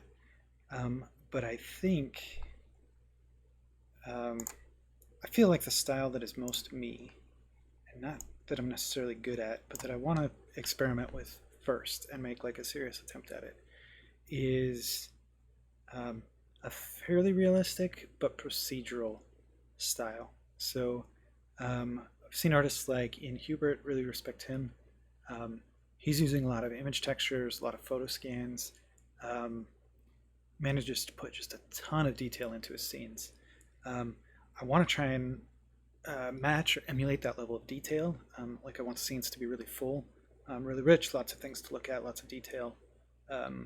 So less cartoony, more realistic in that respect. But I want to do it procedurally instead of like photo scans and images. Even though I think that's a really interesting technique, and I do want to play with that. I might even play with it on this project. But for now, I'm going to start with what I feel like is more my style. So we're going to do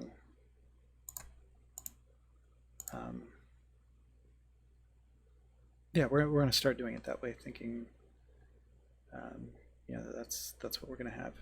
Okay, I just installed an add-on called Extra Objects, and now I should have extra curves here. I just learned about this one, that there is now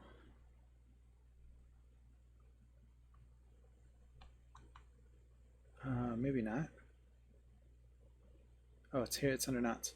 This catenary curve. Catenary cannot be completed. Operation canceled. Great. I wonder if I need to be like in an object already.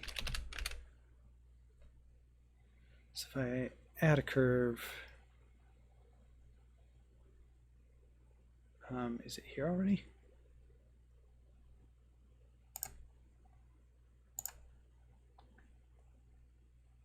It doesn't seem to give me any extra info there. All right, well, that would have been too convenient. All right, we'll do it the old-fashioned way. Let's add Add a curve. We can do it as a path, I think.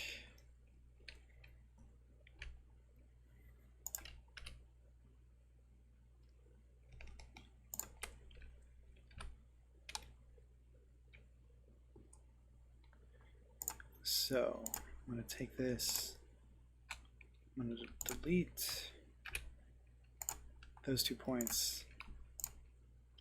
I'm going to have these, this is like the tent poles. Is what I'm trying to make here.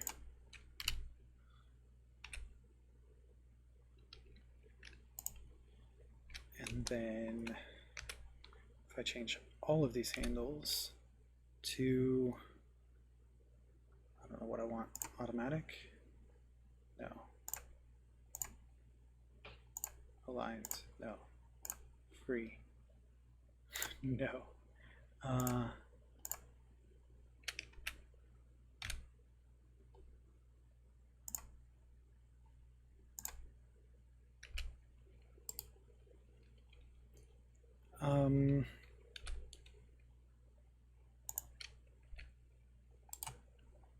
Well, how do I do that?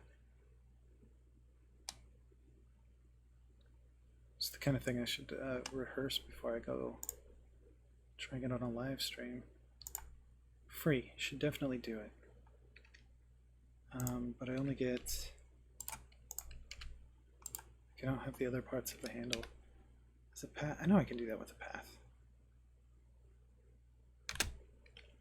If I just add a path again.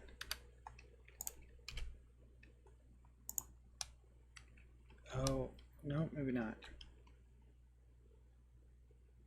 So that makes the curve, why am I not seeing the curve on this one? Oh, the curve is there. The curve is there, it's just totally inside the tent. What happens if I subdivide this? Yeah, I want more like a Bezier sort of thing. Let's just ask for what we want. Okay. So this one is better already. I'm gonna get rid of that. I'm gonna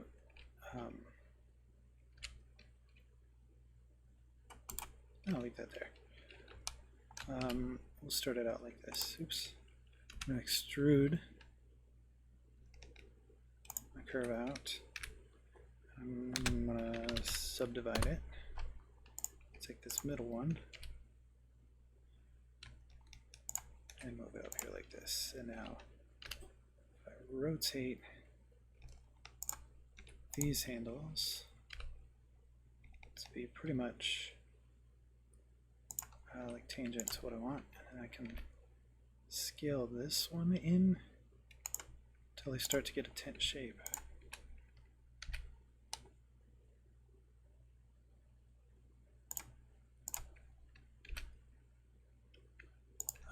Cool. I don't know if that's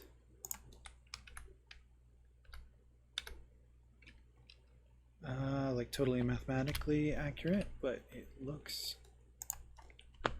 really good, so that'll be fine.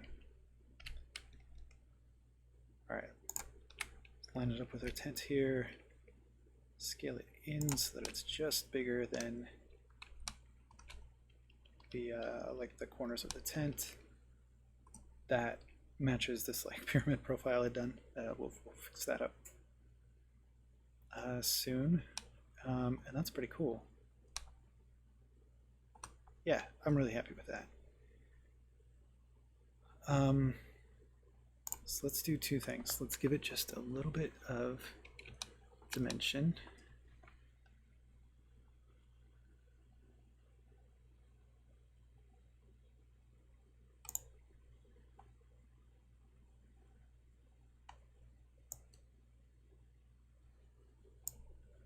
Let me hold down shift so I can get a little finer control on that. So something like that, and I can just see the corners. So I'm gonna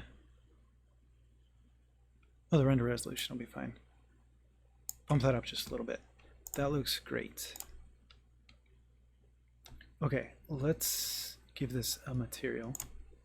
We'll keep this basic, but it'll help keep things clear as we're going through. So we'll give it just a slight blue tint. That's probably too much. Slight blue tint, make it quite dark, so it's like a very dark gray.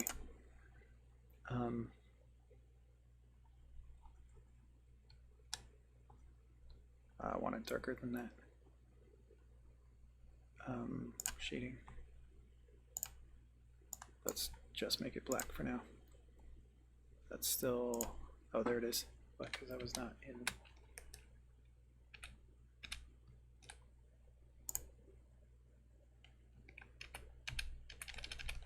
I'm gonna make, sorry, I am gonna make it the darker color, almost all the way to black. Okay. That's fine, and it's probably just a little thicker than it should be.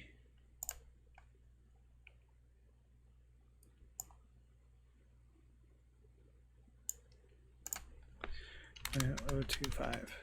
There we go. Yeah, that looks all right. And then I also want to put those little you know, because these are like flexible poles, and then they've got the little metal connectors on them. So let's see if we can do those. Oh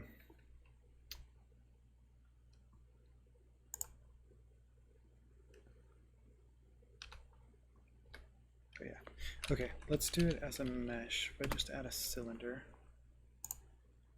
it doesn't need to have 32. It could have like,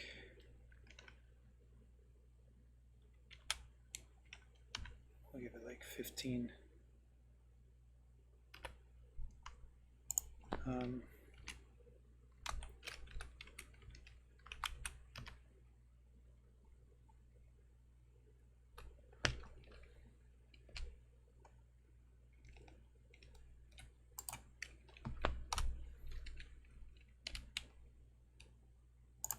Okay, I didn't guess those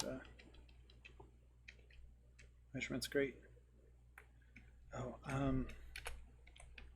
cancel that. I want to do this in object mode, so the center stays with it. Scale on the Z, if we get the aspect ratio about right, something like that, and then we can scale it down. So it's about the right size. And then I think, let's find out if this works. I think I can give it a curve modifier. Select that curve.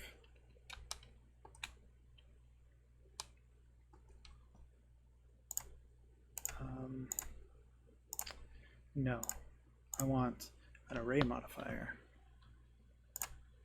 Hopefully I know what I want. Cool, now I've got two of them there. But I'm going to fit a curve. I'm going to select this curve. Gonna make that 0. Gonna make y. No, z apparently. If I make z 1, then it like lengthwise. But I can add a gap to them. And this should be, no matter how many add, it should be the length of that curve, which it looks like it is. So let's add, if we had like 5 of them, maybe 4 of them.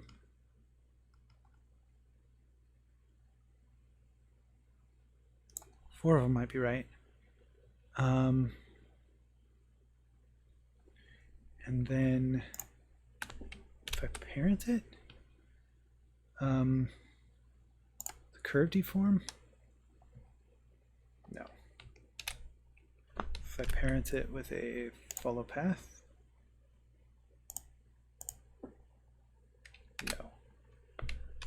if I parent it with a path constraint,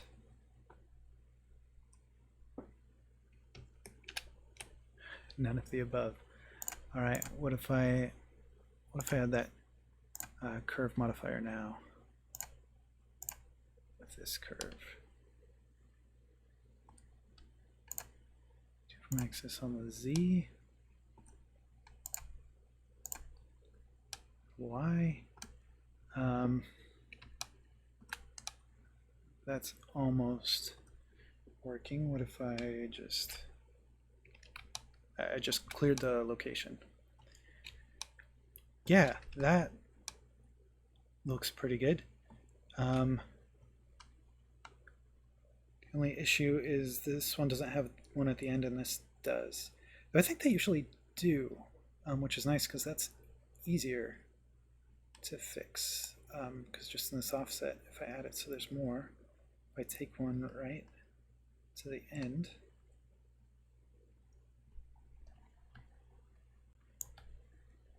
that looks great. So I've got 4 sections. Those look a little too big. Let's make it 5 sections.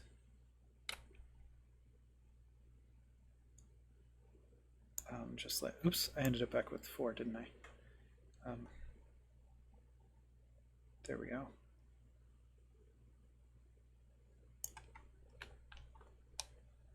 That looks pretty good. Little tent pole.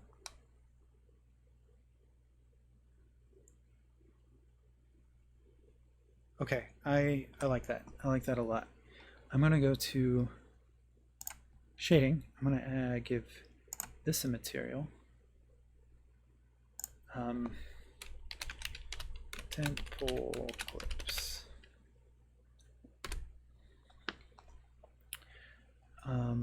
These will make metallic. They'll be, yeah, like rough. That's fine.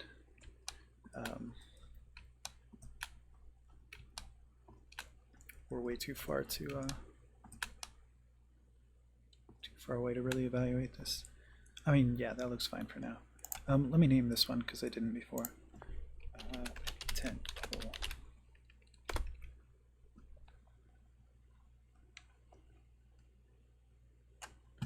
Yeah, I'm already thinking about these. Like, the thing is, we just won't see them that close up, so I don't want to get lost in the detail yet.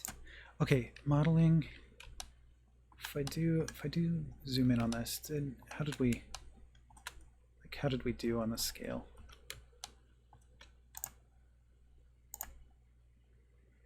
Oops, we're in edit mode for something.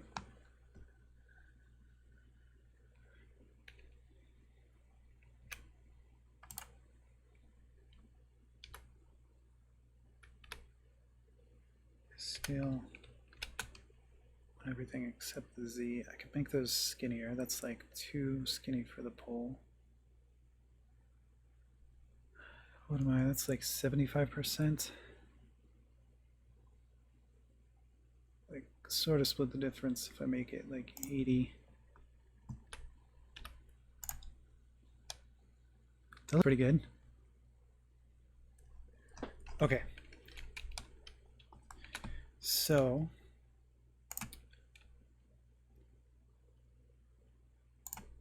now if I do this, if I parent that with like a normal parent, that should still work.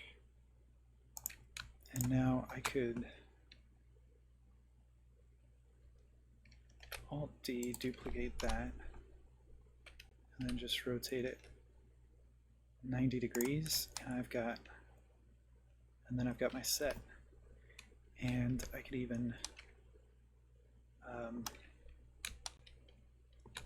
oops, did that rotate right? Yeah, okay. I'm gonna get rid of this cube because now I've sort of got my scale set. Okay, I'm gonna take this one. Oh, I should have done a Control D because now that's going to adjust both. Okay, yep, minor change of plans. I'm going to take this, delete it, I'm going to take that and delete it. I'm going to take the 2 of these.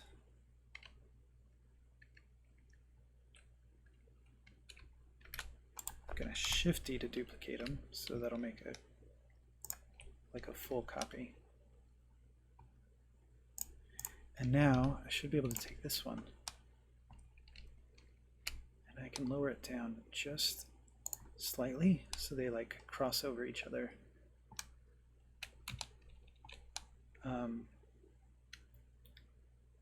Without touching, which is cool, I think. Seems more realistic to me.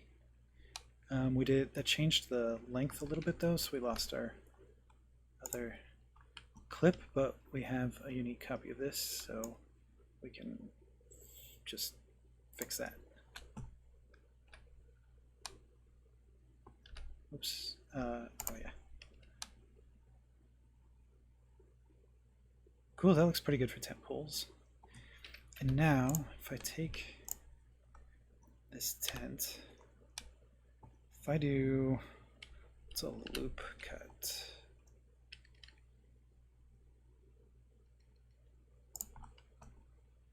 Oops.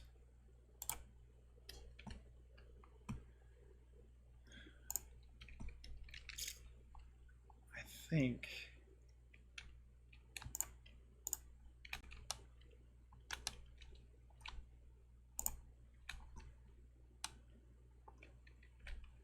if I do this,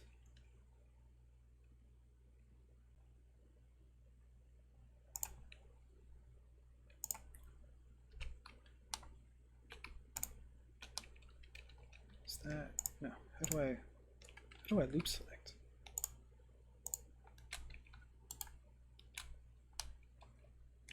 Not that.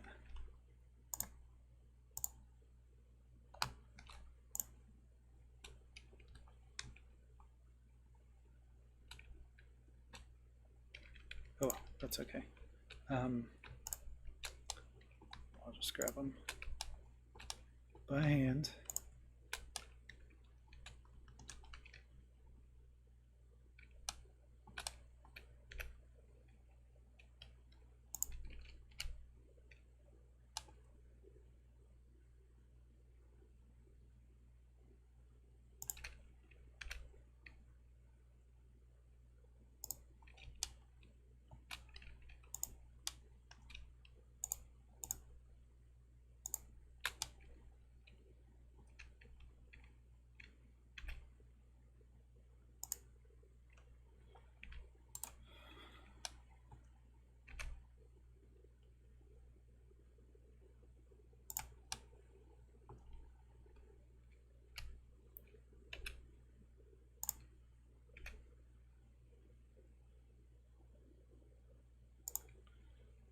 I could just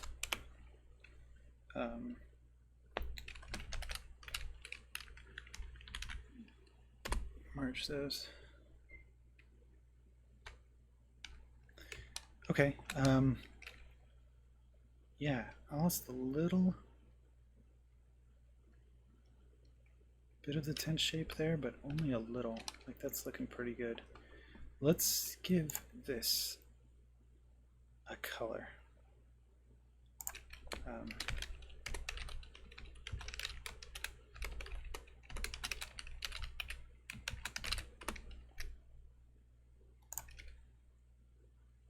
Let's give the, what did we have? We had like a green before. We do like a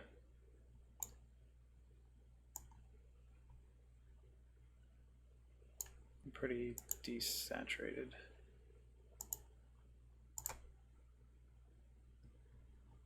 Green, darker, no, lighter, medium. Okay.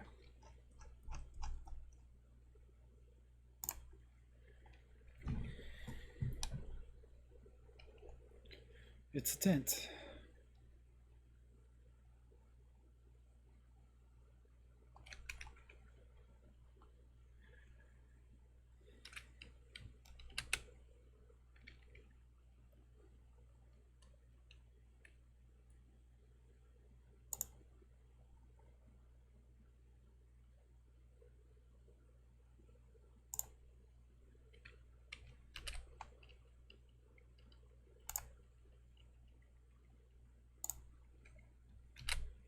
Just adding some loop cuts.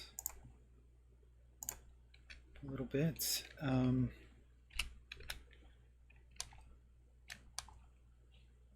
hypothesis is if I brought these down a little bit.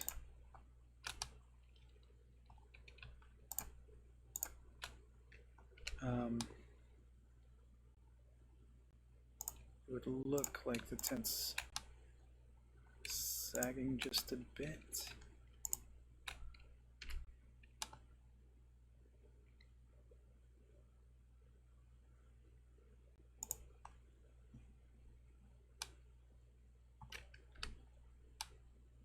I have overdone it. Let's add, this is going to be bad. Let's add a subdivision surface. Yeah. But let's, if I do advanced,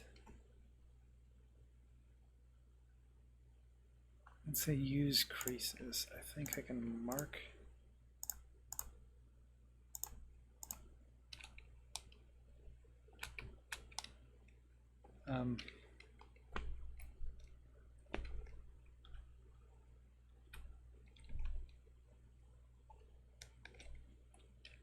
I gotta figure out loop select. Why can't I remember that? Just 1 second, looking it up.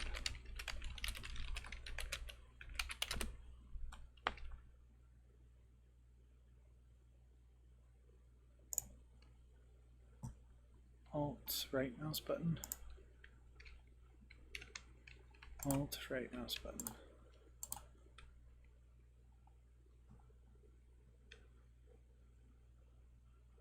No, Alt left mouse button.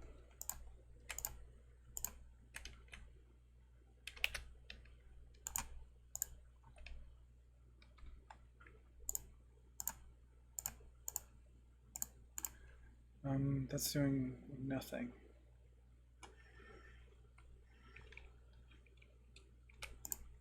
Shift Alt adds to a current selection.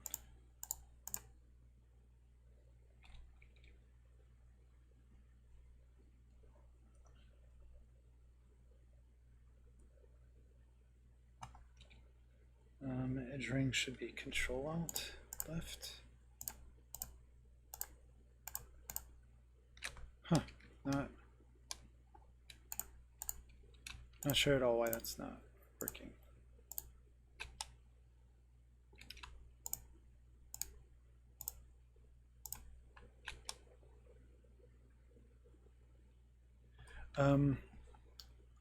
But if I mark this as a crease,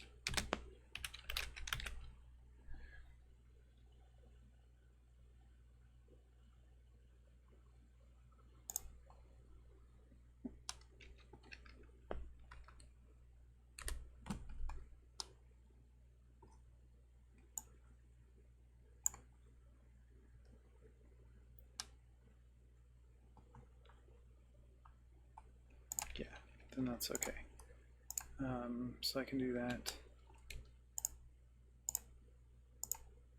for these, and I guess I want these bottom edges as well.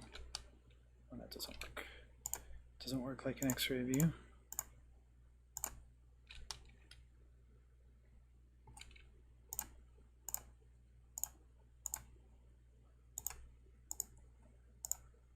This is a little tedious. I should figure out edge select.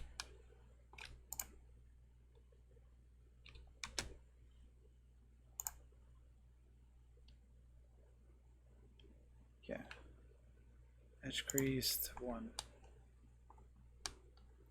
Okay. That looks better.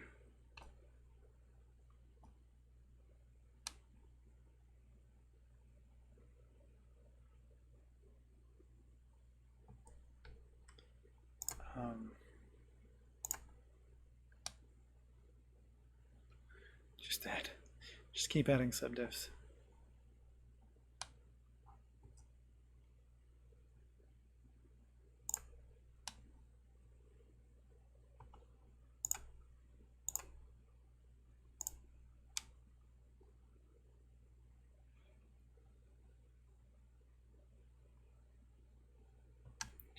Okay, I think I would need these to be sharper. If there were like little clips going to it, that'd be helpful. And here's an interesting thing I think I can do is exactly what I did for these. I can put clips on just like that.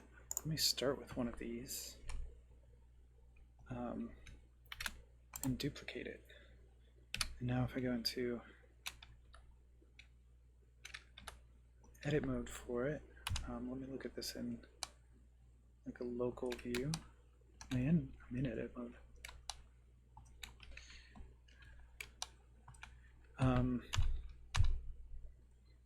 Yeah, that is an interesting view.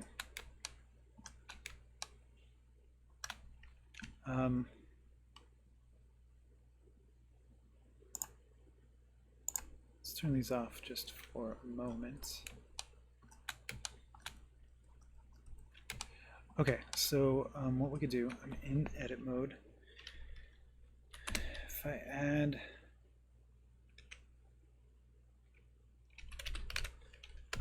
and just add a cube. And we'll shrink it.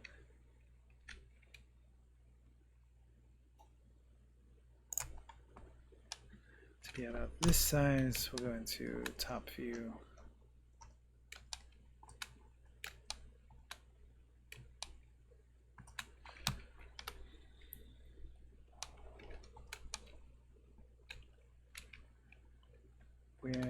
Now we're in edit mode.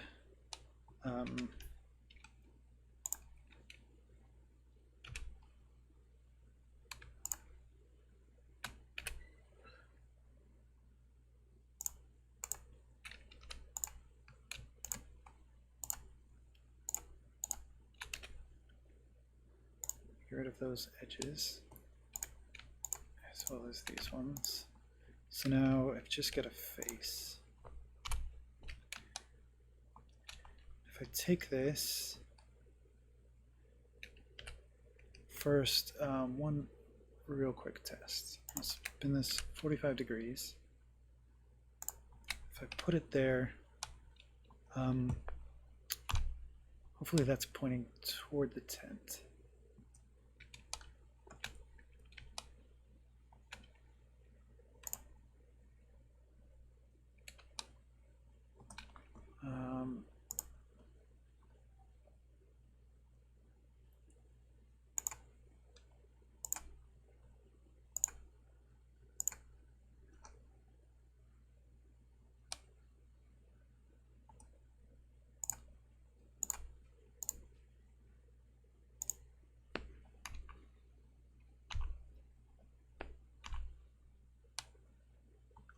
It's not. I've broken something. Okay.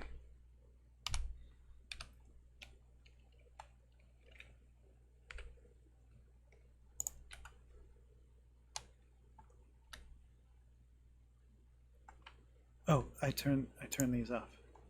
Let me turn those back on. Back into this mode, and I just want to see how that's oriented. No, so that's wrong. So that's sticking out to the side. I want it sticking in toward the tent.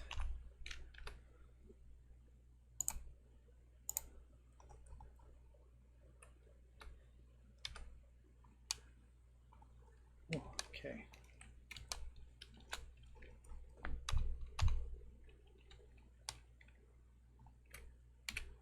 If I delete that face, if I delete those parts,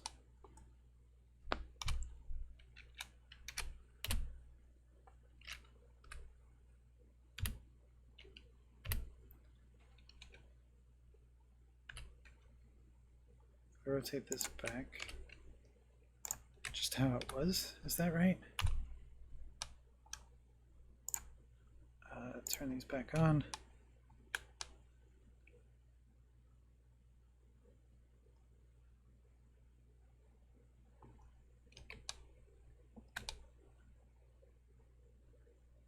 That's also not right. That's pointing directly.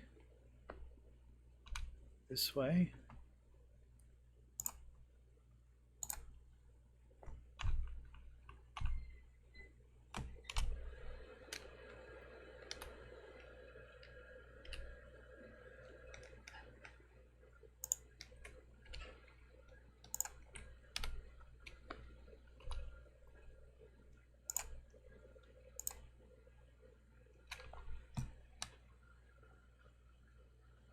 No, it's okay, so halfway between the two ways that I just had it.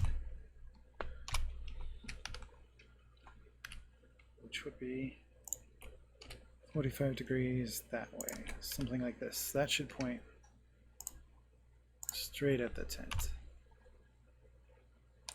And it does. Great. Okay.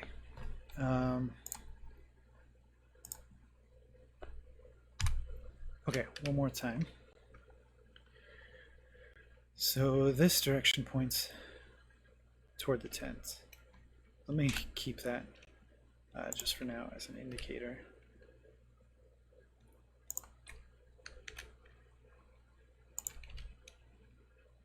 I put this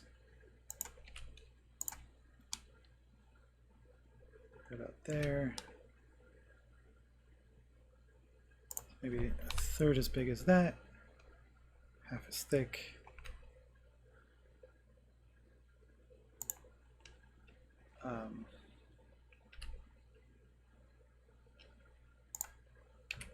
Actually, there's a way to do this.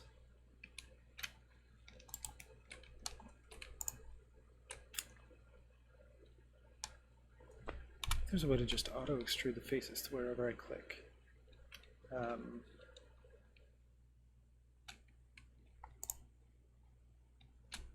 I don't remember how to do that though. Okay.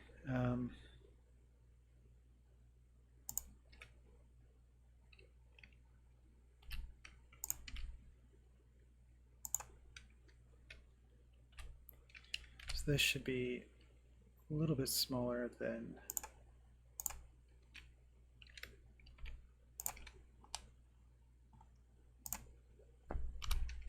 this thing. Extrude that, rotate it, put it over here. This is a really good example of spending time on a really minor detail.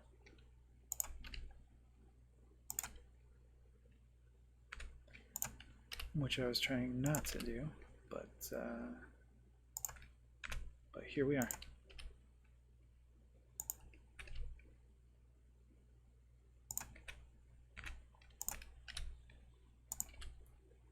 Okay, and then that goes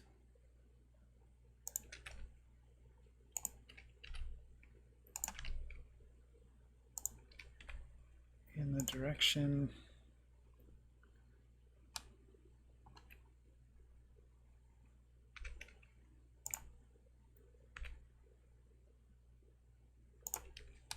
until it is in the tent.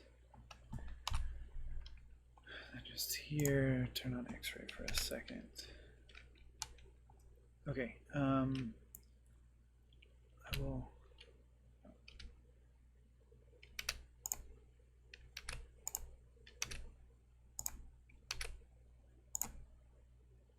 We'll get rid of that indicator one.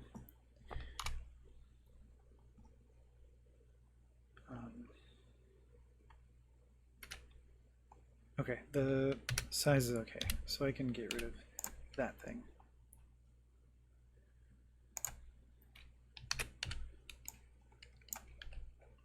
And then I can just even this thing out a little bit. So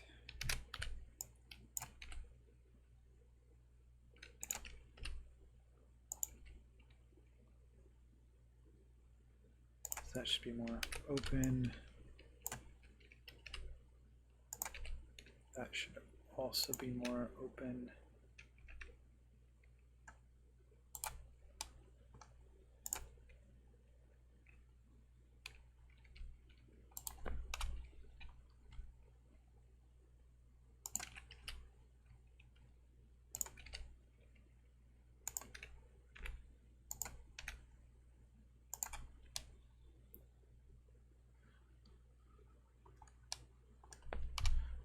that. That's the clip. I think I did that a little bit the wrong way. Make it like that. Cool. And for as much as we're going to see it, that's fine. Make it pretty dark.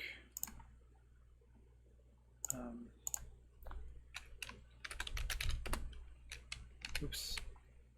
Like a single user.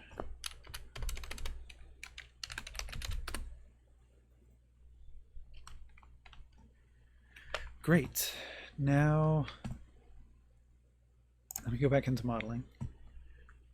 Okay, back into object mode. Oops. Yeah, that's okay. Okay, back here. And now I want to turn on these modifiers again. And they're going to need an adjustment. We're pretty happy with it though. Okay, but it should just be adjusting this. If I make them so they kind of align to where I put those corners. Let's see, I think I actually want one. I want one at the top. And then, so that's the right count. And then I'll just change my lines to match. How does that match up with the other? Why am I not seeing the other objects? The like this cylinder. Oh, because I changed their material. They should just be lighter. Oh yeah, they're like metallic. So these should not be metallic.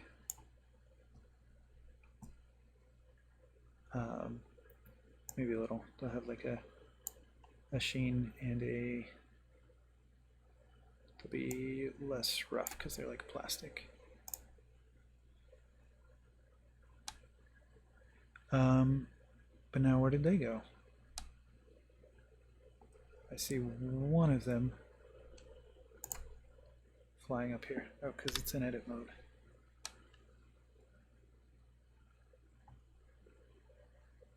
Okay, that's cool. I'll modify the tent to connect to those hooks. I think these bottom hooks should be different, but there should be a hook there. So I'm just going to leave it for now, because maybe nobody will notice. Maybe it won't matter. So now I think I just need to duplicate that and point it at the other curve. And did that work? Oops, and follow the other curve. But now they're rotated wrong. Can I just rotate them though? No. Why was the right thing? That's fine. I'll just rotate it. It needs to rotate in toward the open part. Let me turn these off just for a second. Go to local view, edit mode. Needs to rotate 90 degrees toward the open part. I may as well just do that around the 3D cursor since that is what I want. 90 degrees. Back out of local view, out of edit mode, turn it back on in the viewport. They're there. Nice.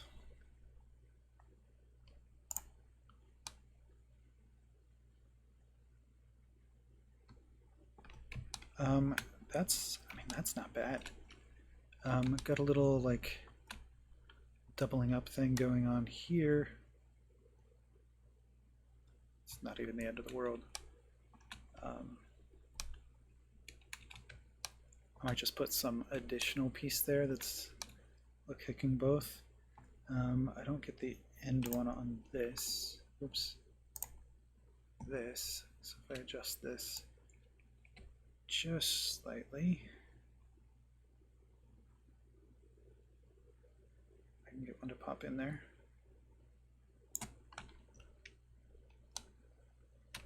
And the top, it's still fine on the top. Do all four corners have one now? Yeah.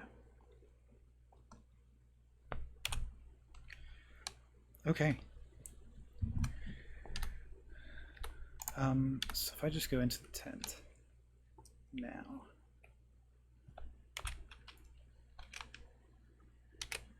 I think all I really need to do, oops.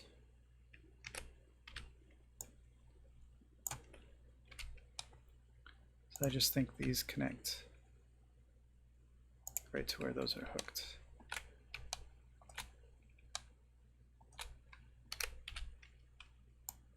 Likewise for this one.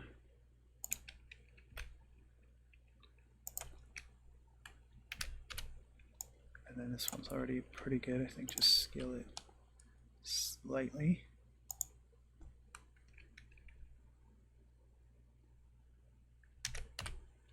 And then what have I done wrong with this? If I move it up its pure tent shape, if I move it down and out, is that right? It's not right because it's not giving me the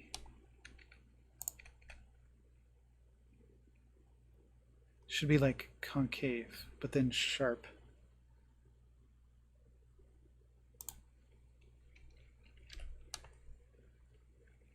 Let's do it like I had it, and then let's just try and make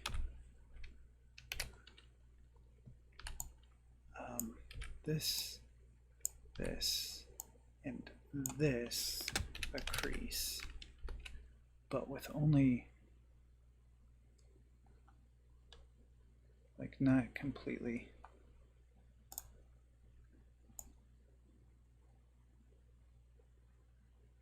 Maybe like, no, that's too much. Like 0.5? No. Put that back to 0.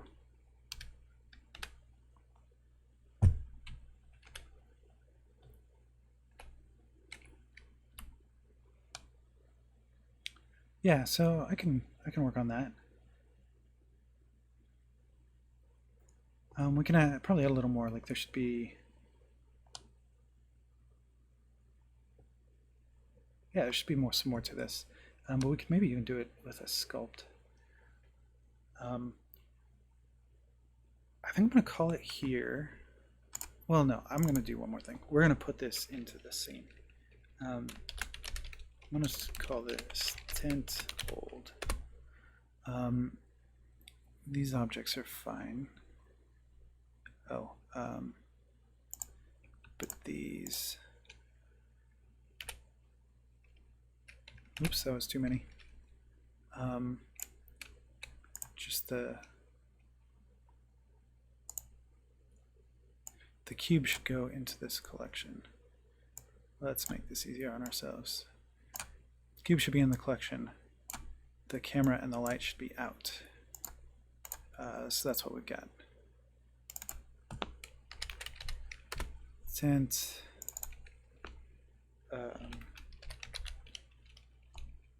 metal pole clip,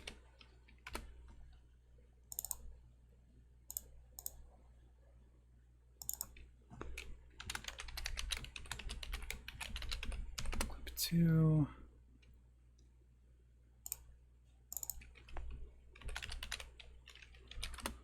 pole 1, pole 2.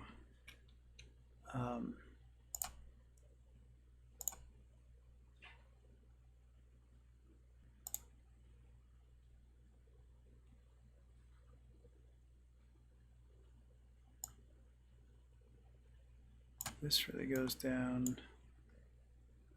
Maybe that's why the rotation was weird. If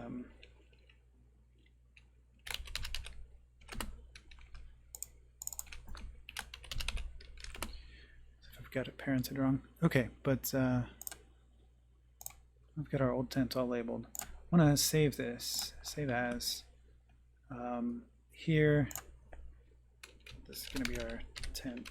No, this will be our, yeah, tent old. Asset. Now let's make a new assets folder, and this will just be tent old. So we'll save that, and now if I go back to our layout file,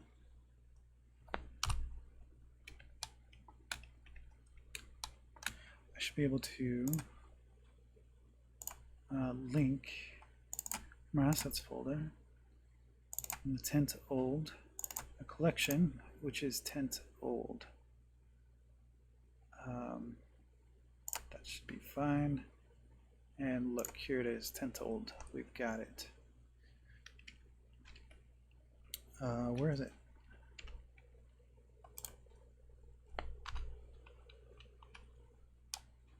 It did come in. We've got it.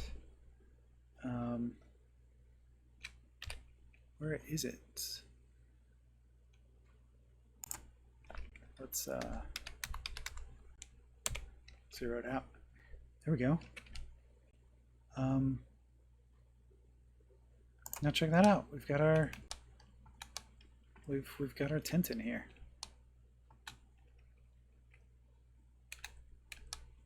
That looks better, eh?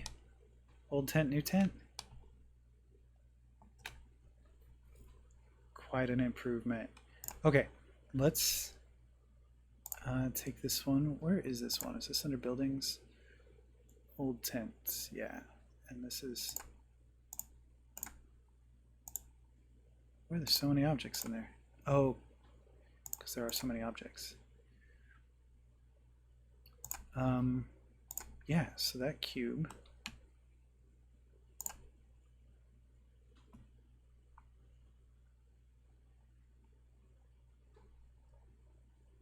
So if I pull this up into this old tent collection, I could even copy, no.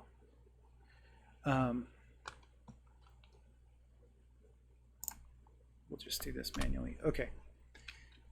So from this view, I'll just grab this, move it over so it's over top for our existing tents. Our scale matched up nicely like we planned it. We can select this one and turn it off. I want to do that differently so I can turn it, like turn all the cubes on and off together. But yeah, but for now we're fine. Yeah, that's pretty cool. Let's go to the camera that's in here, and look, the camera works. We were inside the tent there. How about the reverse view? No, now we're looking at the wall.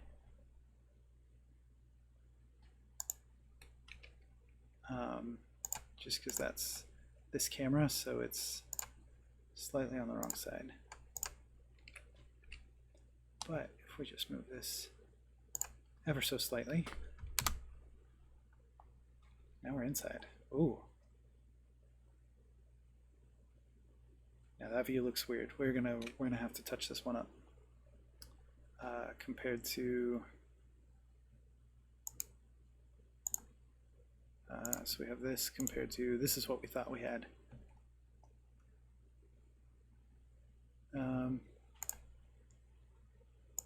Changes it quite a bit just because this door is so far away and then you're seeing the top of it so foreshortened. Also, it's a little more clear. Like here I was thinking like, oh yeah, the rip would be like here, like partway down the wall. With the curved wall you can really see. I guess we'd see it because it'd like follow the arc. This might be okay. We might change it a little bit. The bottom, it seems, didn't end up in the same position. If I toggle this off, just the shelf is getting like eaten a little bit. That we should probably just change to match.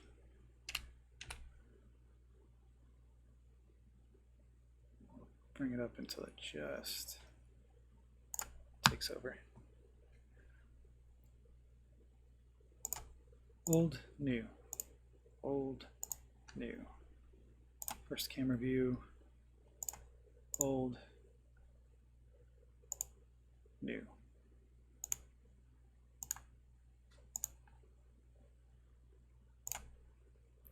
Cool. I think that's an improvement all around. That's kind of fun, right? Got an asset in. Definitely still got work to do on it, especially since this is one. This is one that's like very alive for a prop, right? Because we've got characters interacting with it. Even like the police is going to slice it. The cat's got to jump out of it. Cue ball's going to open the door, like undo the zipper and walk out of it. So that's a lot going on. This is a pretty dynamic object, actually, and we'll have to see how much of that we really need to model. Like the tear will be dynamic. There's kind of the way the tent jiggles as you anytime you interact with the wall at all. When he's slicing it, when she's opening the door, for sure, like it should be moving. The stress and the fabric changes. Maybe we'll do some like shape keys for that. Once we get it settled, the pole should move just slightly. But that's cool. That's a good start. I mean that looks good. Like from a distance, that's pretty awesome. Well, maybe not super awesome because all the details go away, but see, this is what I'm talking about. You can't, if you optimize too early, you get the wrong details in. So, but it's way better than the cube we had. So, not just a placeholder. Now it's an asset that we can iterate and refine. So that's the first one. You can tell, we've got a whole city worth of assets to build. At least 5 scenes worth. So this is the first one, and it's not even finished. I think that'll be the focus of some of the next videos. We'll see what else. We'll try and I've been just focused on getting the blocking done, so I haven't thought too far into the process as far as what is the next step. I have a better idea of what the next steps are, not the next step singular. We'll get there. We'll figure it out. Pretty pleased with the progress today. We got the blocking done, and got started on some modeling, some prop work. So that's really cool. Let me save this. I'll check both of those files in, and yeah, there we go. Feels like a good day's work, and I am still excited about this project, which is feels really good. So thanks again for joining. Thanks for watching. I will see you next time.